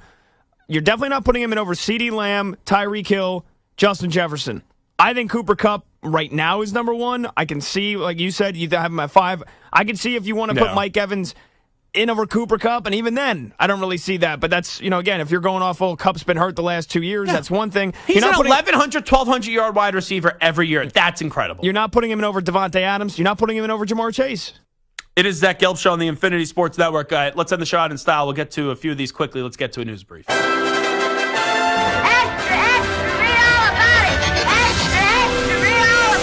Time for your daily news brief. We get you caught up on the rumors, reports, and reconnaissance from the day in sports. Alrighty, Mike Tomlin. He was asked if Russell Wilson is still QB1 when Russ is healthy. I'm not going to soothe you with hypothetical scenarios. It is my general practice to not. You guys that know me know I do not. So why start today? Because it's the quarterback position or because it's a national story. I am unmoved by some of those narratives, to be quite honest with you. It's just a yes or no question. And I love how he goes to hypothetical and general narrative, whatever he said. Mike Tomlin, I would never want to upset him. Because if I was like a child, I would be afraid of Mike Tomlin with the stern talking, just because you listen to him and you feel like you're hearing a parent. So what an answer that was. Jonathan Grenard was on the Power Trip Morning Show. He's Vikings linebacker, and he was, of course, asked about Daniel Jones getting booed. Man, when we heard the boos ran in there, we're like, okay, now we're good on our side. But when they got really loud to where it was as loud as it would be on a third down, should be, and when they're on defense, it was kind of bad. We kind of started to feel a little bit bad for him as we're still just completely just taking away everything that he wants to do. Yeah, that's when you know you've been emasculated as a player. When a player on the defense is punishing you so badly that they actually feel bad for you. Let's go to Bill Belichick. He roasted Will Levis for an awful throw. I think everyone's seen this. The 2 worst throws in the weekend were Will Levis and Gardner Minshew. This on the Pat McAfee show. That's the one that always got me when the players said, well, I was trying to make a play. I was like, well, how about try to make a good one then? Make a bad play. So like the play that Levis had where he gets out of the pocket, he flips the ball, underhand, backhand, whatever it was. And that's just, even if you hit it, what do you really have? Not much. And then if you don't hit it, then, you lose the game. So it's just, there's no upside to that play. There's only downside. And, it's just, that's just a terrible decision. So there you go, Bill Belichick. I didn't know if he was going to be that honest, but man, I like that from the hoodie, Bill Belichick. We are scheduled next week to have Dylan Raiola on the show, the Nebraska quarterback. Go Big Red!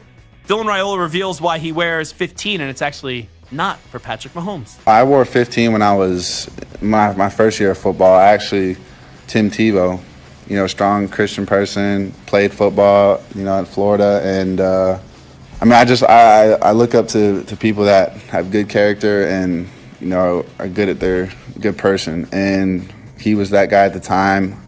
So how about that?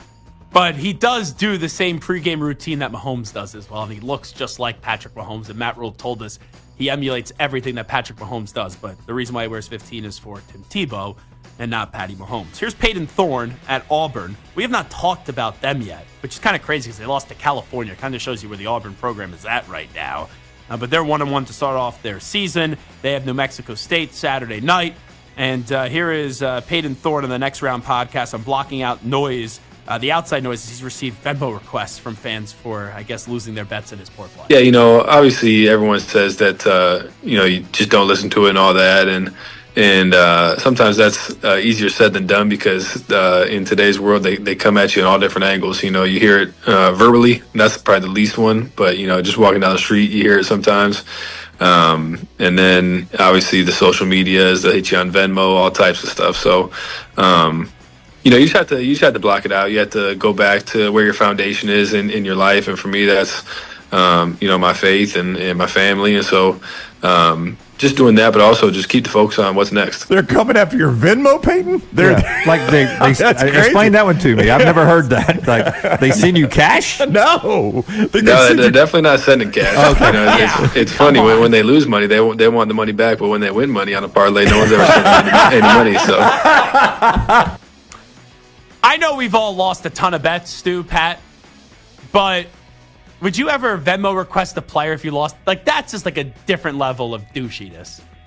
Yeah, it takes a special kind of loser to do that. Stu? Would never do that, obviously not. Yeah, like Daniel Jones was walking out of the stadium and the fans were giving him a hard time. Like, it's one thing to boo a player, but to do it when he's walking out of the stadium, literally in front of his face, I thought that was wrong. And to Venmo request Peyton Thorne because you lost the bet. Hey, if you can't afford the bet, don't make the bet. There's the PSA. All right, this is Zach Gelb Show on the Infinity Sports Network. We'll be back tomorrow for a busy Thursday program. Big thanks to Josh Pate for joining us. Ryan Hickey in studio. Willie Colon as well. Patty B, thank you. Stuart Kovacs, thank you as well. And a big thanks to each and every one of you for listening. And remember, if you're on Instagram tonight, having a little nookie time, log off. We're out. Peace.